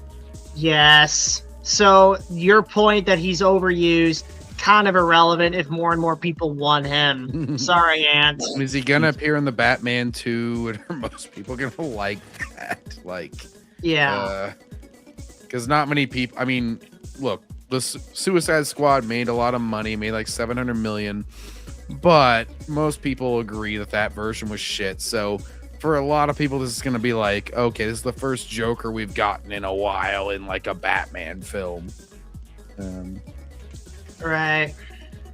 Is to make us miss Joker. Keep him missing for a while. Take him off the page. Don't adapt him. Leave him not around. Not gonna happen. Wow, you took you all that time to come up with not around. It's like his fucking brain was going off, like it's like his brain was doing on dial-up, like down, not around. I'm Yeah. just gonna come up with something profound, and it's just like the most basic shit. Yeah. And also, it's just like he does that classic like synonym thing where he'll say like the same thing 3 times in a row. He's just like, put him on the shelf, make him not as prominent, put him not around. It's like you didn't have to say everything 3 times, just say it once, and you'll be move on with your video. Well, John, don't you know the rule of 3? You have to say it 3 times for emphasis. That doesn't apply to every sentence you ever say. Yeah. Yes, it does. Backseat is bad. He's not good. He's my enemy. Yeah. It's like, we got it the first time. May the heart grow fonder for him. We haven't seen Mr. Freeze in decades in mainstream adaptations, and as a result... No shit, because most Batman... That's not a problem with fucking, like, people just not wanting Mr. Freeze. That's a problem with the fact that way too many Batman movies skew towards realism. Yeah, also, like, yeah, especially the Nolan trilogy, which basically... Batman... Which is, like, hyper-realistic, yeah. Yeah, it took a huge break. I don't know, is the Tibetan monk technique realistic? Realistic, relatively speaking, in comic book movies, absolutely. Anyways, John, what were you saying? Oh, just, you know, you had 1998. What was Batman and Robin? 97? I think it was 97, yeah. Yeah, so then they took a break until 2005. Yeah, so that plus that movie really damaged Mr. Freeze's reputation, so no shit he was going to be put on the shelf in that regards. Yep. So then, you know, you do that. And then you get into the Nolan trilogy, which takes up until 2012. So then you have 3 really realistic ones. Obviously, like Mr. Freeze ain't going to be involved in those. Yeah. And then you get into like the DC universe, which, you know, Batman was sort of a side character and didn't really get a solo movie. So yeah, that's kind of just a victim of circumstance. It's not really that big of a deal that he hasn't been around. Also, Poison Ivy hasn't been in a major movie in that same time frame. You know, it's whatever. You have to get a proper adaptation for a character like, say, Killer Croc or Killer Moth or fucking who else? Who else? We haven't seen Man-Bat in live action. Yeah. Adult, we really want to see Mr. Freeze now. For Batman 2, one of the big villains people keep begging to see adapted is Freeze. Even though his last appearance was terrible, people are ready for something new with the character. And the thing is, there's a character a lot like Joker, who was for a while a little overexposed, who went missing for a while, and came back to thunderous applause. I'm back! Quite the science whiz, you know. Yeah, and the difference is that they genuinely tried to keep Goblin here dead. They actually legit tried, and for a long time they succeeded. They had Spider-Man face off against his other villains. Doc Ock took up the arch enemy role. They brought in Hobgoblin to sort of fill the void that Goblin left behind. A whole lot of Hobgoblins. They could never keep that guy straight. Yeah, but oh god, he was gay. No, because they could not figure out who got the mantle of Hobgoblin. Yeah, they could not for the life of them figure out who actually was the Hobgoblin. It was a running mystery, and they kept going back and forth on who it was. But anyways, but yeah, it's like it's not like the fucking like the Freeze example where they're all like, well, we're done with this character, we're gonna put him on the shelf for a little bit, and then we'll come back to him later. Like, no, they legit finished Goblin's story, and then, you know, after, you know, writing duties shifted hands so many times, they reneged on the whole thing. So it's completely different, Ant. Well, also, he's gonna cite like the Green Goblin coming back in No Way Home, but they did try to bring back Goblin in Amazing Spider-Man 2, and it was not greeted with thunderous applause. Yeah. So even this was a second attempt at that villain. Something of a That's the reason they killed off Norman Osborn so quickly in the second one, is because they knew they couldn't replicate how much of a fantastic portrayal William Dafoe did. In the Oh, Raimi yeah. movie. Oh yeah, he came in like the final battle and then died immediately. Yeah. Also, Evan, you know who I think Willem Dafoe would be a great voice for in Sentinel Comics? Who? Omnitron. Is that like Megatron's brother? No, John, he's been Heron, if you don't know who Omnitron is, he's basically like is an AI who controls an entire robot factory on legs. I'm not making this up, literally. Anyways. Let's look at the Green Goblin. Willem Dafoe's version of the Green Goblin shows up in all 3 Sam Raimi Spider-Man films, either as the man himself or as an illusion conjured in Harry Osborn's Avenge mind. me! Yeah. Or a portrait. Everything Harry does is influenced by the Goblin. By the end of that trilogy, fans wanted to see anything but another Goblin. While Oscorp is... I mean, it wasn't that really harped on. I mean, it was very hinted at in the second movie. And then he appeared kind of briefly at the beginning and then at the end of the third movie. So really, it wasn't as harped on as you're saying. Yeah. Well, not to mention, if I remember hearing correctly, Norman's appearance in the second movie was entirely circumstantial. William Dafoe was shooting another movie, and since that set was nearby the Spider-Man 2 set, he visited the Spider-Man 2 set, as like a friendly, hey, always fancy seeing you here. And hello, they how are entirely you? uplimbed the entire scene just simply because William Dafoe is present. Sam was like, oh, by the way, you might be able to scene real quick? Sam's like, just scream a few times. Yeah. He's like, Avenge me! In duology, Harry as the Goblin only shows up briefly at the end.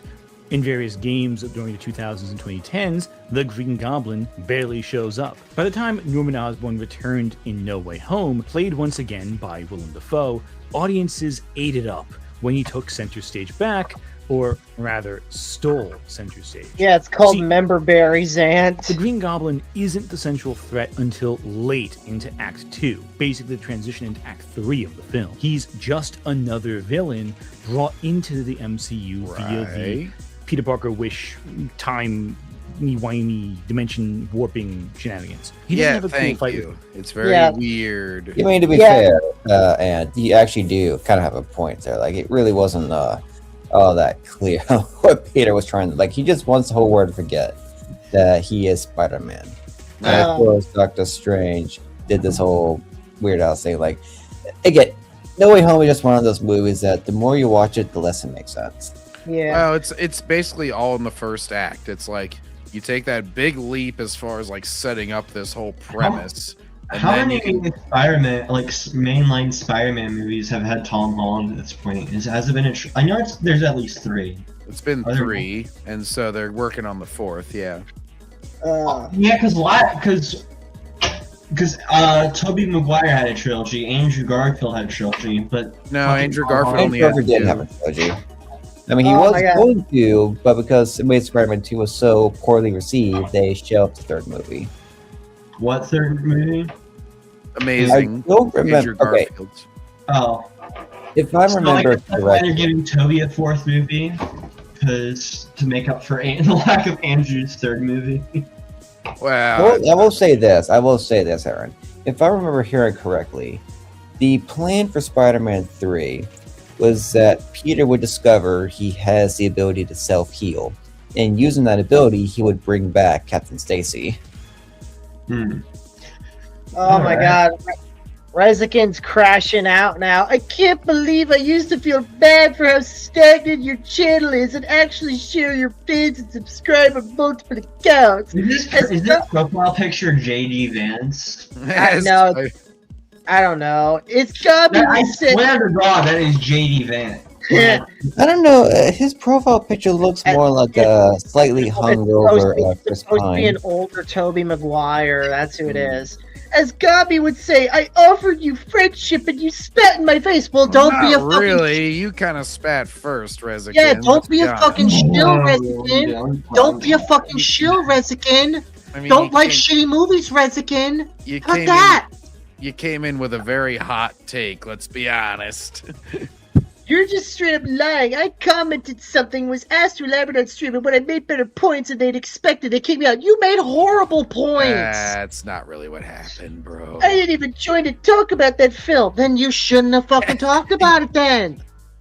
Yeah. Crashing out. You all asked him about it. Yeah. To be fair, play devil's advocate. Yeah, true. Yeah, but even then, it's like he really should have just said, "Oh, yeah, I was trolling. Yeah." It's like he should have fucking. Maybe he genuinely likes it. Maybe he genuinely likes it. I mean, just stop harping on it. We both made our points, and then he kept going in circles about it. I can't, Crashing out. You started screwing at me while I was explaining why I liked the film. Yeah, because you're a fucking shill. Deal with it, crybaby. I was asked to give my opinion, and your opinion's ass. Deal with it, bitch. Oh no. Yeah, deal with it, bitch. Peter in the first half of So the film. toxic. If anything, he's Good. I love being toxic. I'm a fucking heel. If Redskid can't handle that, he can fucking piss off. Go ahead, bitch. Unsubscribe from me. I don't give a shit. I got more fucking subscribers around the fucking corner. Where are they? I don't need Redskin's fucking shell ass, like fucking Joker 2 simping, like cock sucking motherfucking like piece of shit bitch ass bitch. Lord of the Rings hating too. He came in with another hot take on his video suggestions. That was another one. Not going in circles. I was moving from point to point. Don't read my history. You were harping on Joker 2 for fucking hours, bro. Hours. Yeah, I will say hours is a bit of a stretch. Yeah. It was more so like 10 minutes. And I don't think history needs to be rewritten. You could just rewind the screen to your segment and listen back to yourself, and you can see what really happened. Yeah. So the long and short of it is that I didn't screw Rezikin. Joker 2 didn't screw Rezikin. John didn't screw Rezikin. Rezikin screwed Rezikin. I've got 800 subscribers and I upload once a year. I also got bitches on my dick. What? You got McDonald's paper bags. Now I got a My girlfriend. Her name's Rosie Palms. All right, I didn't even agree with the crash out thing until you start talking about how many bitches you got. That's always a sure sign of one. Yeah.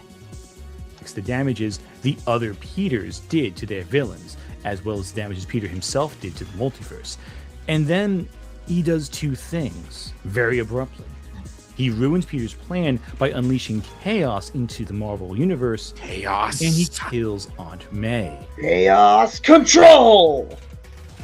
And then he leaves until he comes back for the final battle. What the fuck didn't Peter just use his damn web shooters there? Late into Act 3. Yeah. That's all he does. He shows up and does two very bad things. Yeah, we'll say Norman Osborn's hatred for Peter Parker. It's generational. Yeah. It's multiversal. He doesn't care if it's a completely different Peter Parker. As long as there is a Peter Parker, Norman is going to make his life live in hell. For no reason at all. He just has that much of a hate boner. That is the one thing that I really do like. Whenever Doctor Strange is talking about Christine and he's like, in every reality, I love you, and everything. Norman Osborn is like, in every reality, I will kill you. Reskin says, time to fight a tub of eels. What the fuck does that even mean? Okay, let's watch the fucking video. I'm tired.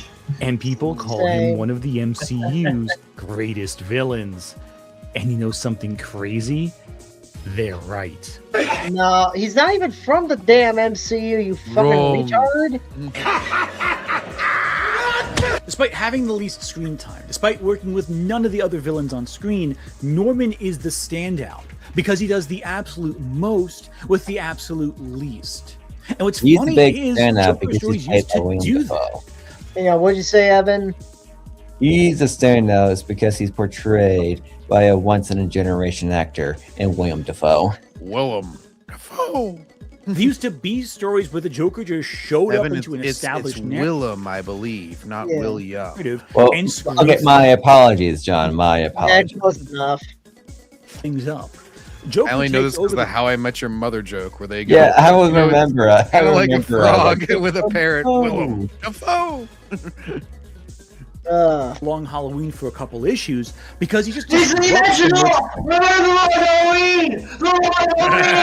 Oh god. See, it took one ant video for Aaron to realize. took one ant video for Heron to realize why it's so frustrating. It's Literally. like Long Halloween. Well, hey, Heron, he hasn't even mentioned Tales. Guys, have you heard of the Long Halloween? No. Crazy special. Like the villains, there's a bunch of villains and they do bad stuff. It's like Is one of the villains Joker? Laid the groundwork to like the fucking Christopher Nolan Batman Heath Ledger Joker. I think it pretty much lays the groundwork for every Batman story ever told, according to Ant. Yeah, even the fucking Batman stories set before Long Halloween. It's all Long Halloween. By the way, 1916 cartoon special. It was fucking inspired by Long Halloween. The 1933 comic was inspired. I can't even Detective Comics, whatever the Batman first appeared in, was actually 27. Epstein files. They're based on Long Halloween. Bad people in there. It's like the Long Halloween was Jeffrey Epstein's favorite story. Coincidence? I think not. Oh my God, Evan, you gotta clip this. You gotta clip this It's part. just Jeffrey Epstein on Fortnite. He's like, "Hey guys, have you heard about Long Halloween?" Let me tell you something about the Long Given the Halloween. fact that Jeffrey Epstein was a crazy, bit guys. gamer. It's crazy. I know. That's why I made the joke. Maybe not in Fortnite, but maybe in Call of Duty lobbies. Well, I Hey, heard his you ever Fortnite heard of account was Long recently Halloween? reactivated. Hang on, Heron, are you a homosexual? Because why do you have black nail polish? What? Dark green. I don't think that's proof of anything. Yeah. Wait, I mean, I'm Heron, do you have painted nails? Hold on. Show them to the camera. Oh, that's so weird. okay. Maybe he's just I a got god. that swag, bro. I got the fucking swag. Yeah, bro, you got the swag. And by the way, I wanted to say this earlier, but I got cut off. Heron, that little freak out you did, I'm clipping that. Clip it, Evan. Clip it. Clip it. History going on. For Massive Evan, the fantastic. New Deals channel, you can catch all the best bits. Well, I'll mean up a little bit for the Backseat Boys. Hell yeah. Okay, next time we gotta watch something that isn't fucking Batman. I'm getting we're like superheroes. Don't worry, now. bro. We're in the home fucking stretch I'm here, burnt bro. out from superheroes for like an entire week. What after are you watching into, War. Heron? What franchises would you like? Oh, shit. I'm more of a gamer myself, so. Oh, there you go. All right, we can do that. Okay. Yeah. You know, I'm stepping Yeah, up I mean, I've been playing a myself. lot of Yakuza. Been a big fan of like Dragon Quest. You know, I'm knowledgeable about other stuff I don't play too. I mean, it usually depends, but yeah. Anyways. Is not a Joker story until it is in the third act, and he overtakes the narrative and makes it all the more interesting as a result. Injustice and Under the Red Hood are remembered as great Joker stories because the Joker plays a massive role with relatively little screen time. He's essential for the events, but also doesn't need to show up all that much. The Joker shouldn't be. Well, I guess that means they don't really classify as Joker stories if Joker's role is really minimal. Yeah. That's my only disagreement with you right there, Ant. Yeah. Yeah. He should be an agent of true chaos that And he is. disrupts a narrative. Oh my god. How many times are you gonna say the Joker is an agent of chaos? Let me ask you. Alright, it's like, it's like, how explicitly do you want him to disrupt the narrative? You keep saying you want that, and it's like in every story he's in, be it as the main antagonist or as the guy who creates the inciting incident that kicks off the plot, whatever, that is him impacting the narrative whether you realize it or not. Fuck. It's like by your definition, what is creating chaos that disrupts the narrative? What is that? Yet to define it. Character out of place who disrupts a story in session already and takes control of it, pushing every character, even the established villains, to new heights. Ironically, The Dark Knight did that. That was a narrative about investigating the mafias and crime families that the Joker hijacked. But not every story should be The Dark Knight. But I think the big one's saying it benefit should. of giving the Joker a break authentically is that you allow Control other everything. Batman villains a chance to stand on their own. Matt Reeves' Batman is arguably one of the most successful adaptations of the character thus far, and it barely has a presence of the Joker. No shit, he's in the post-credits scene, you fucking dumbass. He's in one scene and one. There was no post-credit scene, Backseat. I just kind of got like that Gen Z haircut though. Oh, is it deleted scene? Oh, my bad, Evan. Anyways. Well, I will say this: there is a scene with him. You don't see him with his full face, but he is giving Riddler that sort of your plan didn't work out, but hey, it's better than 1, 2. But this scene right here is deleted. As a result, across one villain plot. 2 villains plot. Seems really weird too, but at the same time, kind of touching because it's one of those. Shoot, your plan failed. It happens. Like, don't beat yourself up about it. People love a comeback story, though. And the Penguin series. Oh my god. Okay, hang on. Reskin, you like Joker 2. Opinion discarded. Anyways. Okay. Everyone is wrong at least once in their life. We all make mistakes, alright? Reskin, if you admit Joker 2 sucks and you turn your brain back on, we will let you back on the show and back into the Discord. Okay. At least for this episode. I mean, if it's another thing where it's like not DC, then we can go on. Alright. You won't be talking about Joker 2. Multiple smaller villains take center Joker stage. 3 comes The out. Falcone crime family, Penguin. Unless we find some way to relate it to a long Halloween. Catwoman. Now are all given some of the best writing ever seen. Oh, in a what? superhero Because film. Joker 2 wasn't in there, you're going to say this is the greatest Batman movie ever? Yeah. While the Joker is just one guy, Batman fought. Also, there's Batman the Caped Crusader, a show that teases Joker at the end for its second season. It's not gonna get that second season, bro. I don't know what to fucking tell you. It fucking. Oh, that show was awful. That is the worst case for not having Joker. If they didn't have Joker. Reskin, I never said I like the MCU. That is pure projection I'm on your pretty part. sure all of us here, save for Heron, because this is my first time meeting him, have all said like massive shit about the MCU. Even before. I don't know. I mean, MCU was at least the action was good to watch up until like all the fucking shows came out, like all the TV. I liked WandaVision though. I did like WandaVision. I have a hot take about the MCU, and every time I say this, I get like practically crucified. And I'm not entirely sure if I ever shared it here, but I think since we're all throwing the MCU stuff out here, and I neglected to say this during our past MCU video, but I did not like the blip. Oh, yeah. A lot of people think. Yeah. At least it's better than post. What the fuck is this? I've shilled for pre-Endgame MCU. What the fuck are you on at? I have never done that. I've never done that on my server. I've never done that on your server. Early Batman movies or something like that. You didn't like those? What the fuck? I don't know what the fuck he's on about. I don't know. But yeah, I think like basically everything. The moment I got turned off from the MCU was the fucking She-Hulk show. I didn't even watch it. I got turned off at Age of Ultron, so I have no idea what the fuck Rezikin's talking about. It was just fucking. Oh my god. Dude. But I was mostly okay with a few exceptions. And also, the other reason I stopped watching MCU shit, they kept bringing up the fucking multiverse or like some bullshit of it. It was like they literally had a fetish for that shit. Like.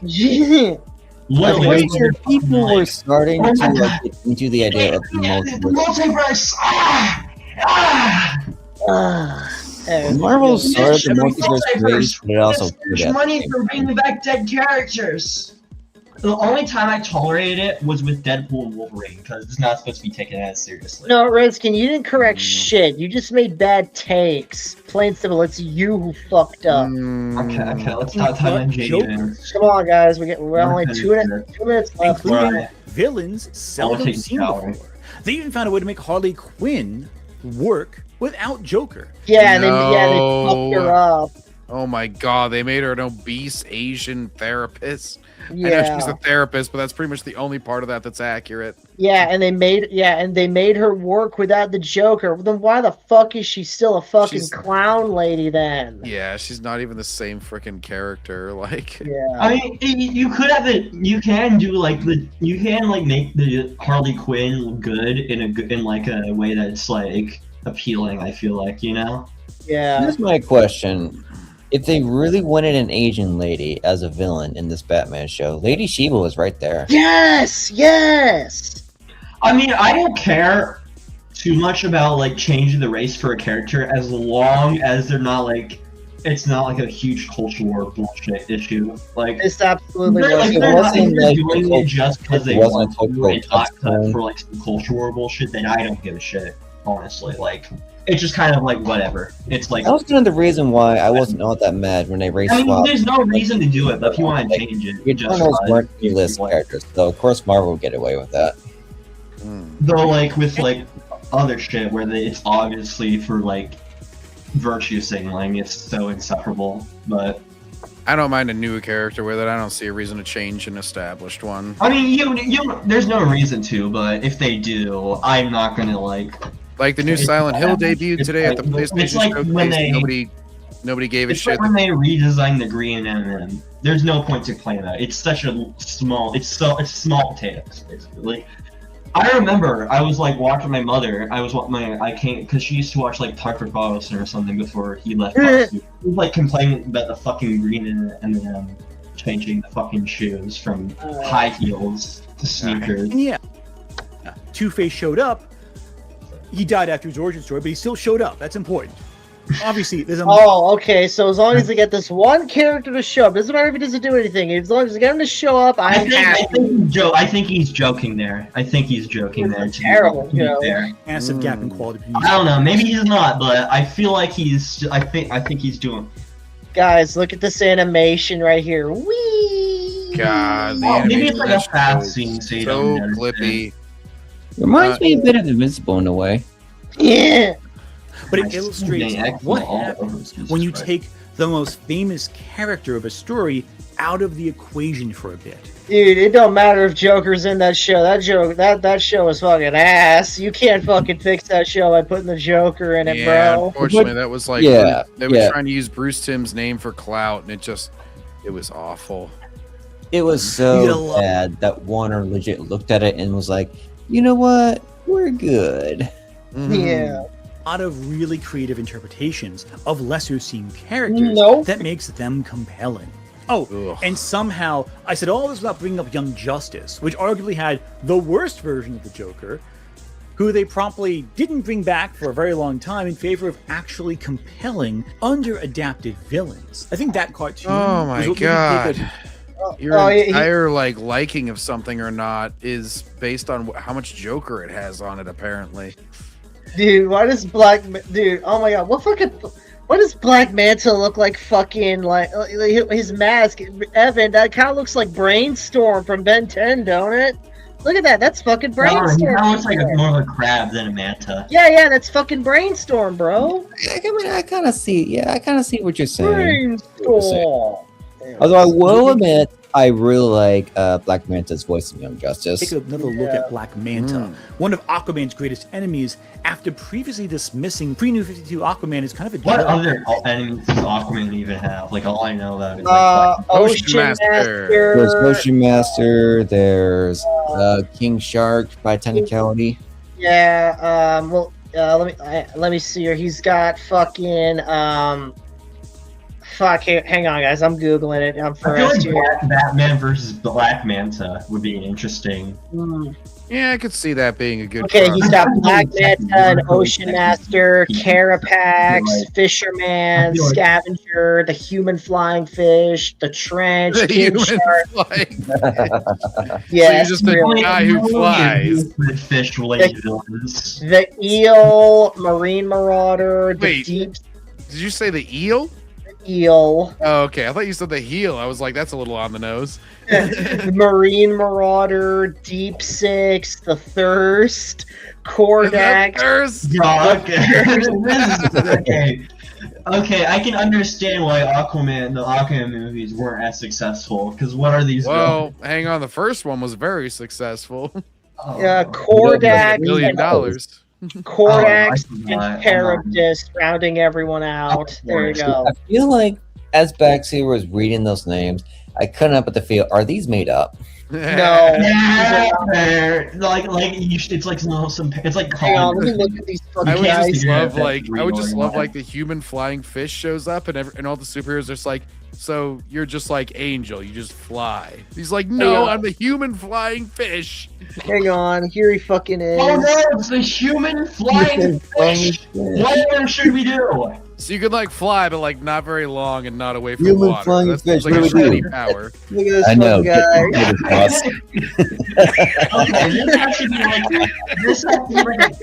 Okay, this has to be like a very Jobber. obscure villain. You can't even. You know what? That's all your suit, bro. Whoosh. This has to be like fucking Condiment King levels. Of villain. Oh, we are beyond condiment level Kings of Light. This is literally Kite Man on a budget. Yes. Damn. Okay, Damn. no. Kite Man is worse. Kite Man is worse. He's like, I'm like Kite Man, but I only work over Kite water. Man from Timu. Temu, yeah. Well, the thing is, Kite Man can at least work anywhere. This guy can only work above water. Who's the Thirst? Is this the Thirst? Who is this Oh, guy? yeah, ladies, I'm the thirst. Thirst for me. Oh my Is he gonna god. is he gonna replace the ocean with Dasani water? I don't know. Probably. Okay, this may be a bit lowbrow, but he looks like if John Constantine was a cancer patient. Yeah. So Deadpool mixed with Constantine. More like John That's Chemo awesome, team. Hello. Heyo. Hang on. I'm looking up more of these fucking guys. My I'm name's looking Tom, Regular so show I can make villains, that joke. regular show villains were something else. Fisherman. One of them was literally just a fucking copy. Here we go, guys. We got the Fisherman, y'all. Okay, these have to be like I'm a cool fisherman. comic That's designs. not a All of them have to be power. cool comic designs. Wait a second. Okay, to be fair, all the old comic book villains look cheesy. Almost all of them look cheesy. Even Iron Man looks fucking You can at least have a cool name, though. fair. Yeah. I mean, okay, the fisherman sounds a little bit ominous. It sounds like it'd be a horror movie villain. I feel like only if it were like spelled Fishman, he PH. should have like a black raincoat, the hood up, look like a He'd murder people. Oh, and then so he's expose them in basically the water I know what you did and last then summer fish them villain? Is over. that what you're exactly. There you go, guys. There's Carapax. So Yeah, just Mom. That looks like a Transformers villain. Alright. Alright, Mom. Alright. Yeah, Backseat is bad. Let me see here. Who's the scavenger? Who's the scavenger motherfucker here? He's the scavenger and he's a motherfucker? Damn. Yeah. It's literally the last guy we fucking Is he saw. played by Christian? I don't know. I would You said expect he was a someone motherfucker. with a scavenger to have like a vulture-looking head, like a sharp beak, maybe some wings. Yeah, Aquaman's villains are most of them are just lame. Most of them are ass. No wonder Aquaman was Only a joke. two that we can name right off the bat is Black Manta and Ocean Master. Yeah. Dude, everyone's making fun of Aquaman for his powers. You should have been making fun of for his villains all this fucking time. We got Yeah, the really. these fish peoples here. Like, all they can think about are like fish they actually people, look or cool. like I believe if I heard correctly, James Bond wanted to make a villain movie based on The Trench. Well, And Superman, underwater. like, I feel like Superman they or should have a movie where it's like get ready for this, a long Halloween, but it's just all the fucking underwater. the long Fishaween. Anyway. We get to see I don't how know. the movies. I'm So just other picturing like Halloween. Superman calls him and he's like, "Oh, Aquaman, I need your help against Metallo," and he's like, Okay, "Oh, I that, don't okay, know." that actually looks cool. To Look be at this fair. guy. That's actually cool. That's actually cool. That's actually cool. He He's looks like an he's evil like, hey, version of Kinoflex. Yeah. he's like, I don't know. hey, I like that. I like that. he's like, "Hey, Aquaman, I need your help against Metallo and Darkseid," and he's just like, "Oh, I don't know, I'm pretty busy with the Fisherman, Superman." It's like, are you fucking serious? Are you fucking serious? Get the fuck over here! Now, I would imagine it's like a solid JJ version of God. Yeah, this is an old comic book. Fucking Marine Marauder here, y'all. Why are these guys super He's like, look at my bulge and also my whale. Behold, my Why white does that whale. whale have sharp green. teeth? I feel like I have bigger power here. Because why not? The whales normally have like things to weed out, like krill and shit. Oh, we got the Deep Six here, y'all. That's what I call my. Never mind. Why does the middle one look like He-Man? The middle I'll one. give you the deep one in six, the middle baby. looks like He-Man. I mean, it's the hair. It's the hair. We got Jafar. There's a guy named Jafar. He's like, I'll kill Aladdin and then I'll get Aquaman. Ego, Slig, Trock, and Corinne. I'm sorry, these Aquaman villains are Masters of the Universe. These are legit Aquaman villains, bro. Let's go. Oh my god, what is this design? Okay, that's not too bad. That's not too bad. Look at Is this. this the movie version of the comic That's version? his movie version. Here he is in the least book. that one makes sense. Okay, that's not bad. That's not bad. I'm gonna be honest. Yeah, that's this is alright. That's an alright design right there. Yeah, You should be like a scorpion guy. If you wanted like armor or something to be made of coral and shit, like that would make more sense. But some of these guys are just like, I'm in spandex and also in the ocean. Okay, he reminds me of Battle Beast. Is that a weird comparison? I don't know what that is. Not really, no. He's from I know Invincible. what you're getting at. From Invincible. He's the lion guy, the white lion guy from Invincible. With the brains. Here we go. We got fucking Charybdis here to round them out. Alright, and that's not bad. That's not bad. It could be better, but it's not bad. The flying fish has to be like a joke villain, though. Yeah, I think he is. No way. I am the flying fish. That Superman's like human flying fish. Get the tartar sauce. Alright, guys, come on, guys, keep going. Okay, we're almost finished after 3.5 hours. Yeah. It gets like that sometimes, Aaron. I didn't know it at the time. And frankly, we are getting a Clayface movie before another Joker film. I think we may actively be seeing Gotham expand beyond just the clown prince of crime. It already was. Yeah, already has been, bro. Retire the character. No, they're implicating. Yeah, look at the long Halloween. Look at the long. I have an idea. Maybe instead of a Clayface movie, maybe instead of another Joker movie, we get the villainous origin story of the one and the renowned human flying fish. Yes!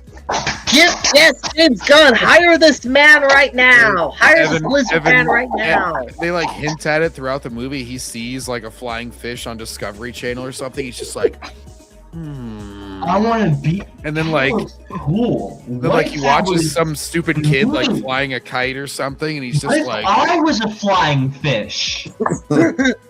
But man, I usually enjoy my lizard heritage, where there are times I look in the sky and I wonder, you know what? I wish I was a human flying fish. Yeah, he's like an actual hero flying, and he's like, too much. What if he could just fly over water? I just want to like jump out of the water and glide out a bit, you know? Like, nothing too special. I'm not too greedy about it, you know? I'm a humble supervillain. Yeah. Just like, behold, Aquaman, I can briefly leave the water. What are you gonna do now? He's like, I'll probably just wait for you back in the water. It's like, what are you gonna do, Aquaman, when human flying fish mania runs wild on you? Anyways. Face film, but they're putting the character aside temporarily to allow other characters the space No, to and take they're just using different characters because they always have. Yes. Jesus. Also saying that all this is irrelevant because none of these characters is. He praised the Clayface movie. Now he's praising this show. These shows do not exist in the same continuity, dumbass. Attention of the audience. Give Joker half a decade off. Let Two-Face have a Not film gonna adaptation happen. that Not continues gonna past his never. origin story, which seems impossible nowadays. Give Poison Ivy or Wait, hang on. What do you say? attention Impossible? of the audience. Give Joker half a decade off. Let Two-Face have a film adaptation that continues past his origin story, which seems impossible nowadays. Give Poison Ivy. I mean, there's not really much you could do with him after his origin because, like, the minute he turns, I feel like potentially he could be like turn into a mob boss like after like the trial. He could be like. I mean, he doesn't. I mean, even then, there's other Batman villains that work better as like mob bosses, like Penguin and Black Mask. Like, maybe like. Or if I may pitch forth another suggestion for a mob maybe they boss. give him like an extra power or something for him to play with in a certain adaptation.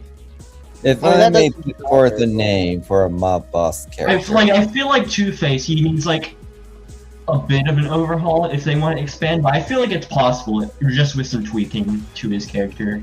I don't know, man. That just seems like trying to like. That just seems like just like forcing it. That just seems like needlessly extending. They have like so many crazy alternate Batman origin stories and like. I'm saying that like Two-Face just has a short warranty. They really should have retired him years ago. That's a fucking villain should retire because Two-Face is fucking. That's a hot take right there. I know that's a hot take right there. He has a cool design, though. He's a really cool design that I'd like to see. I'm fine with him being like a side or secondary kind of villain. Oh, wait, Kinda you like know they did what? He probably could be like more of a redeemable villain, probably. Maybe. Now, as I was saying, yeah, mob boss my villain? pick for a mob boss villain. Are you guys ready for this one? What? The ventriloquist. Oh yeah. Oh yeah, Well, his John. puppet specifically. Scarface, yeah. John, yeah. You know how me and Mom Cedar are watching Law and Order, right? Uh-huh. Dude, John, so we're on season 1 right now. The lead policeman guy, not Kragan, the senior detective on season 1 is played by the same guy who voiced the ventriloquist in Scarface in Batman the Animated Series.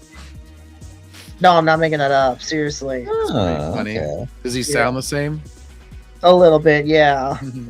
Something I'm saying you worthy can get of like hip- someone like Michael Stanberg or Toby Jones to be him. Yeah. But my wild card pick, and this is one that'll get a pop out of me, Jeff Dunham. Yeah. Yeah. So I feel like if you see Jeff Dunham in a Batman movie, people are just immediately going to know who he's going to be. Because if I was putting the ventriloquist in the movie, I wouldn't reveal him as the main villain right away. I'll probably keep him as a secret. Right. Like you would promote villains like Anarchy, Lady Shiva, or Blockbuster, and then halfway to the climax of the movie, you show that it's the ventriloquist pulling the strings of the whole thing. Red Claw. She was a cool villain. Evan, did you see that fan film for the Dark Knight trilogy where it's like the Riddler and the ventriloquist together? I'm not sure. No, they should have Darth Nihilus as a Batman villain. Well, Batman's fucked then, but anyways. But yeah, I never saw that I one, feel like though. Superman would be good against Darth Nihilus. He could win that probably, yeah. He makes Scarecrow an intimidating villain. Give the On Joker prep time, though. a rest. Batman's good at He's prep had a time. long run. He's been in almost every Batman adaptation thus far. Oh my god, Ant, we get it. You hate the Joker. Jeez. Okay, to be fair, we've been stretching this out, so everything feels a lot longer. We deserve something different. Excuse me. Have you ever danced with the devil? We're done! We're done! Holy shit! Ah! Ah!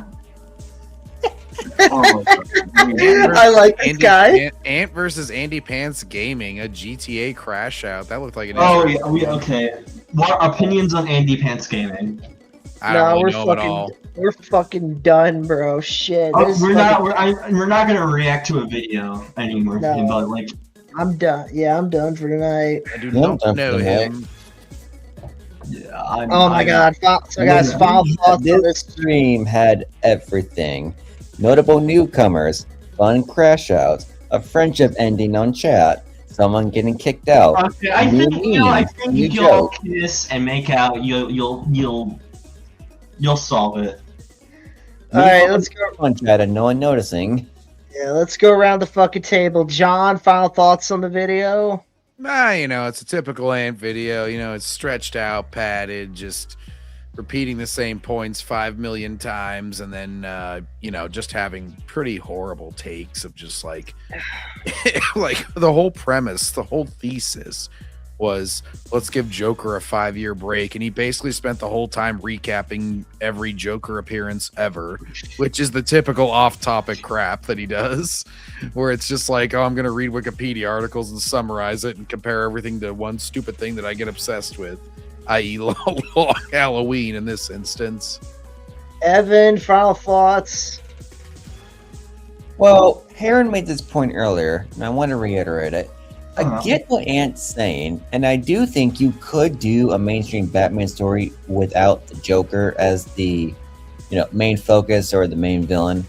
But as you said, Backseater, I don't think DC Comics has the willpower to actually fall through that. Because if you're going to have a big Batman story and it revolves around someone else, people are inevitably going to ask, what's Joker doing in this whole situation? Yeah. But giving Joker my point was more so that they don't have the balls to like permanently retire him or do away with him for a long period. Like they're not going to do that. Like there is no way in hell they're going to do that. He's just too much of a moneymaker. Yeah, he's too much of a moneymaker. Heron, final thoughts?